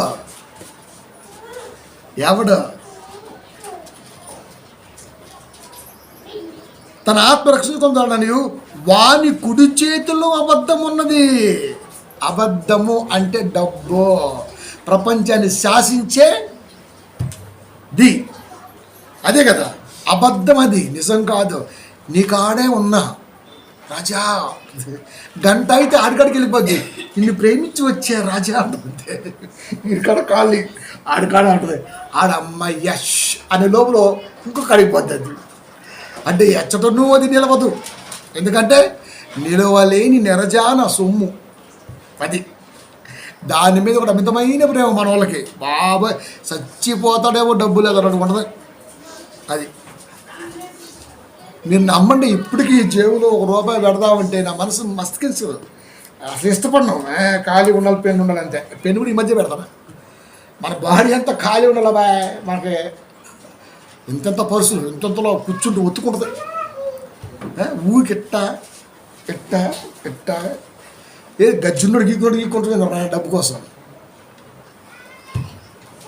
తెచ్చెక్కువ మనిషికి డబ్బు అంటే బాగా అది అవసరమేరా స్వామి, అది దేవుడు ఇస్తాడు రా నాయన. నీ అవసరం ఆయన తెలిసినప్పుడు ఆయన చెప్పేది ఏంటో నీకు అర్థమై సావట్లేదు అంటే ఇక్కడ ఎవడో నమ్మట్ల. మరి వాని కుడి చేతిలో అబద్ధం ఉన్నది కదా నీవు తెలుసుకుంటకు వానికి బుద్ధి చాలదు, ఎందుకంటే వాడి బుద్ధి మొత్తం లోకంలోనే ఉంది. వాక్యంలో లేదు, వాక్యం చెప్పే జ్ఞానంలో లేదు, జ్ఞానం అందుకునే తలంపు అసలుకే వాడిలో లేదు. కాబట్టి దేహ సంరక్షణ లేనివాడు ఆత్మ సంరక్షణ గురించి ప్రార్థించమని అడగటం శుద్ధ వేస్ట్. అది ఫెయిల్ అయిపోయిన పాస్ అవుతుందని చెప్పడం ఎంత కరెక్టో ఇలా ఉంటుంది మరి. కాబట్టి ఫస్ట్ జాగ్రత్త, నా మాట జాగ్రత్తగా ఆలకించన్న ఎన్నోసార్లు దేవుడు జాగ్రత్త చెప్పాడు. కనుక వాక్యం అనేది జాగ్రత్త. దేహం సురక్షితంగా ఉంటే స్పష్టంగా గంటసేపు కూర్చొని వాక్యం వింటాం, మనసు నెమ్మదిగా ఉంటుంది. తలంపులో ఏం చేయాలో ఏం తినకూడదో ఎక్కడి నుంచైనా ఒక జాగ్రత్త ఉంటుంది. ఆ జాగ్రత్త తిరిగి మళ్ళీ వాక్యం దగ్గర తీసుకొచ్చేంత వరకు నిన్ను కాపాడుతుంది. ఇంకొక ముక్క యాడ్ అవుతుంది, అది నిన్ను ఇంకా కాపాడుతుంది. కాబట్టి దేహము, కుటుంబము, విన్న వాక్యము, ఆత్మ సేఫ్. నువ్వు చేసిన కష్టం యాడికి పోదు, సిల్లుబడ సంచులో ఉండదు. ఎంత కష్టపడి హాస్పిటల్లో పెట్టడం కంటే దేవుడు చెప్పిన మాట విని దీని గొంతు కత్తెర కట్టుకుంటే బెస్ట్. అది నీ గొంతుకి కత్తెర కట్టుకున్నాడు దేవుడు, కత్తి కట్టుకో, నీ గొంతుకకు కత్తి కట్టుకో. అంటే ఏం తినాలో ఏం తినకూడదు జాగ్రత్త చెబుతున్నా, నువ్వు వినట్లేదు కాబట్టి ఖచ్చితంగా కత్తి కట్టుకో, అది గుచ్చుకుంటుందని చెప్పాడు. కాబట్టి ప్రియమైన దేవుని పిల్లారా, కంటికి రమ్యమైనది కదా అని ఏది తీసుకున్నా అది దేహాన్ని పాడు చేసేదా పాడు చేయందా అని గ్రహించే శక్తి వాక్యం ఇచ్చినప్పుడు ఈ వాక్యమే తిరిగి మరలా నిన్ను మహాదేవుని దగ్గర నడిపించడం కొరకు భూలోకం ఇంత జాగ్రత్త చెబుతున్నప్పుడు ఈ జాగ్రత్త పాటించకుండా అన్నీ కోల్పోయి ప్రభా డొక్కలో నొప్పి ఇది తీసేయి, ప్రభా వెన్నుపూసల నొప్పి ఇది పీకే, ప్రభా మెండలో చిట్లిపోతున్నాయి తగ్గించు, అన్నీ చేశాడు. ఇప్పుడు నువ్వు ఏడన్నో బలాదూరిగా బజార్లో తిరుగుతున్నావు అంతే కదా. కాబట్టి ఇవాళ మనోడు ఒక్కడే వచ్చాడు. ఎందుకు వస్తే అంటే మళ్ళా చెప్తున్నా, నీళ్లు తక్కువగా తాగటం వలన. దానియేలు గారు ఏం చెప్పారు? దయచేసి 10 దినం వరకు మాకు మేము చెప్పించేయి. ఏమన్నాడు? శాఖధాన్యములు, పానమునకు నీళ్ళు. పానమునకంటే తాగే అన్ని నీళ్ళు ఇవ్వండి. తినేంత తిండి పెట్టండి, నాన్ వెజ్ కాదు. శాఖధాన్యాలు అంటే ఓట్స్ అలాంటివి పెట్టండి. దేహానికి అది ఎలా ఉందో చెప్తున్నాడు. అలాగని తినందని కాదు, దయగా తినందని కాదు, తిన్నా తగు జాగ్రత్తగా చెప్పాడు కాబట్టి ఎక్కువగా ఫోకస్ వీటి మీద పెట్టండి. పీసు పదార్థాల మీద పెట్టండి. పీసు లోపలికి వెళ్ళి చుట్టుకొని ఏమన్నా ఉన్నా సరే మొత్తం పోతుంది, బాడీ ఫ్రీ అవుతుంది. కడుపు ఒక్కటి క్లీన్గా ఉంటే సమస్త రోగాల నుంచి దూరమే అని చెప్పాడు దేవుడు. అందుకే తాగేని నీళ్లు, తినేంత శాఖధాన్యాలు ఇవ్వండి. కాబట్టి నీళ్లు కూడా మనం తాగేంత తీసుకోవాలి. ట్యాబ్లెట్లు కూడా జాగ్రత్తగా వాడాలి. సీటికి మాటికి వాడామనుకో అటే ఇంకా. ఉప్పు, సాల్ట్ 10 రూపాయలేగా ప్యాకెట్. సముద్రంలో చేప ఉంది, ఉప్పు తాగదు తెలుసు. అది నీటి ఉప్పులో ఉంటుంది, తాగదు అది. అంత జాగ్రత్త పాటించింది అది. ఇకపోతే టాయిలెట్ ఆపుకోకూడదు. ఖచ్చితంగా ఆపుకోవటం వలన ఖచ్చితంగా మూత్రపిండాల మీద ప్రెషర్ పడుతుంది, కళ్ళు తిరిగిపోతుంది ఆటోమేటిక్గా. అది ఇంకా ఈ చిన్న కామన్ ఇక స్మోకింగ్ అంటవా, నాన్ వెజ్ అంటవా, నిద్ర లేకపోవటమా, ఎక్కువ డ్రింక్స్ తాగటం, లేకపోతే ఇంకా డిస్కులు ఉంటాయి కదా, అవన్నీ వేయటం వలన కూడా మూత్రపిండాల మీదే ప్రభావం పడుద్ది. ఈ లోపలికి వెళ్ళిన తర్వాత దీనికి సపోర్ట్గా అరుగుదలకి మూత్రపిండాలు తీసుకుంటారు కాబట్టి అది సపోర్ట్నెస్లో మైనస్ అవుద్ది, కాబట్టి ప్రెషర్ ఎక్కువ పడుద్ది, కాబట్టి అరుగుదల తక్కువైంది కాబట్టి పడుద్ది. చివరికి అది 8, 9, 10, 11 స్టోన్ ఆ రాయి పోవాలంటే ఖచ్చితంగా వాళ్ళు యూరినే మార్గం. ఇక వాడి నరకము భూమి మీద మామూలుగా ఉంటుంది. ఇంకా అది కదిలితే వీడికి 70 mm సినిమా కనబడుద్ది. ఎందుకంటే అలవాటు, బాగా సినిమా చూసి అలవాటు. మరి చిన్న థియేటర్లో చూస్తే ఆనందం మనోడికి, పెద్ద రోడ్లు ఇప్పుడు చూపించింది సినిమా ఇట్టంటది. అబ్బా ప్రసాద్ ఐమాక్స్ అంతే ఇంకా. కాబట్టి ఇన్ని జాగ్రత్తలు చెప్పాడు. ఇవన్నీ పాటించమని చెప్పట్లా, నేను పాటిస్తే బాగుంటుందని దేవుడు చెప్పాడు కాబట్టి చెబుతున్నాను. కాబట్టి ప్రియమైన దేవుని పిల్లారా, కొద్ది కాలమే జీవితం. దీన్ని అష్ట కష్టాలు పెట్టి, ఇబ్బందులు పెట్టి, ఆత్మని క్షోభ పెట్టి, కుటుంబాన్ని బాధ పెట్టి, నీ కష్టం నీకే పెట్టుకొని, కుటుంబానికి ఏమి లేకుండా చేసుకొని, చివరికి నువ్వు తండ్రి అనే మచ్చతో వెళ్ళిపోతే, ఒక పేరుతో వెళ్ళిపోతే ఉన్నటువంటి బ్యాక్ బోన్కి ఏమీ ఉపయోగం లేదు, బ్యాక్ పిల్లర్స్కి ఏం ఉపయోగం లేదు. కాబట్టి కుటుంబంలో పురుషుడు ఎంత బలంగా ఉంటే ఆ కుటుంబం అంత గొప్పగా ఉంటుంది. తల్లి వేరు ఎంత బలంగా ఉంటే కొమ్మలు పచ్చగా పిట్టల వాలితే అందంగా అంత బాగా కనబడుతుంది. అందమైన చెట్టు కనబడుతుంది, కానీ దాన్ని మోస్తున్న తల్లి వేరు ఎప్పటికీ కనపడదు. తండ్రి స్థానం కూడా అదే. తండ్రి కనపడ్డు ఎప్పుడు కూడా, ఎందుకంటే ఆడెప్పుడు అండర్గ్రౌండ్లో పనిచేస్తూ ఉంటాడు. పిల్లల స్టైల్నెస్, వాళ్ళు వాడే బట్టలు, వాళ్ళు ఉండే పద్ధతి, వాళ్ళు తీసుకునే విధానం, వాళ్ళని చూసే పద్ధతి, ఇవన్నీ కూడా దీని వెనకాతల కనబడిన తండ్రి కష్టం జాగ్రత్త ఉంది. ఆ తండ్రి కష్టమే దైవ దేహ నిర్మాణం. ఈ దేహ నిర్మాణాన్ని, తండ్రి కష్టాన్ని ఈ రోజున నీరుని ఊసేస్తున్నాడు అంతే. ఆ జాగ్రత్తత తప్పదురా శిక్ష. అది నొప్పి ఎలా ఉంటుందో నొప్పి వస్తే తెలుస్తుంది, బాధ ఎలా ఉంటుందో బాధ వస్తే తెలుస్తుంది, నరక యాతన ఎలా ఉంటుందో సావు వస్తే తెలుస్తుంది. అప్పుడు దాకా నమ్ముతావా నమ్మవా? నమ్మేవనుకో, నమ్మటం నీ వల్ల అయితే సమస్తము సాధ్యమే ఎందుకు చెప్పాడు తెలుసా? అవును ప్రభా, అగ్రి అని అర్థం. కాబట్టి నమ్ముతావా నమ్మవా? అది కూడా మనకే ఇచ్చాడు. రే నమ్మండ్రా, మీ దండం పెడతా, మీ కాలు మొక్కుతా అని అంటలా. నమ్ముతావా నమ్మవా? నమ్మకపోతే నమ్మే రోజు ఒక రోజు వస్తుంది. ఆ రోజు నమ్మకపోయినా నమ్మాలి. నమ్మేవా ఆ రోజు తప్పించుకుంటావు. అది కూడా నువ్వు ఇక్కడే గుర్తుంచుకోవచ్చు. కాబట్టి ఏదైనా మన చేతులు పెట్టాడు వాక్యం ద్వారా. తీసుకుందామా, ఎలాగే చూసుకుంటూ కాలాన్ని ముగించుకొని ఎటుపడి పోదామా, నిర్ణయం మందే. కాబట్టి కిడ్నీలో రాళ్ళకి ఇంత జాగ్రత్తగా దేవుడు చెప్పటం వెనకాల ఆ కిడ్నీలు ఆయనే కాబట్టి వాటి నిర్మాణకుడు ఆయనే.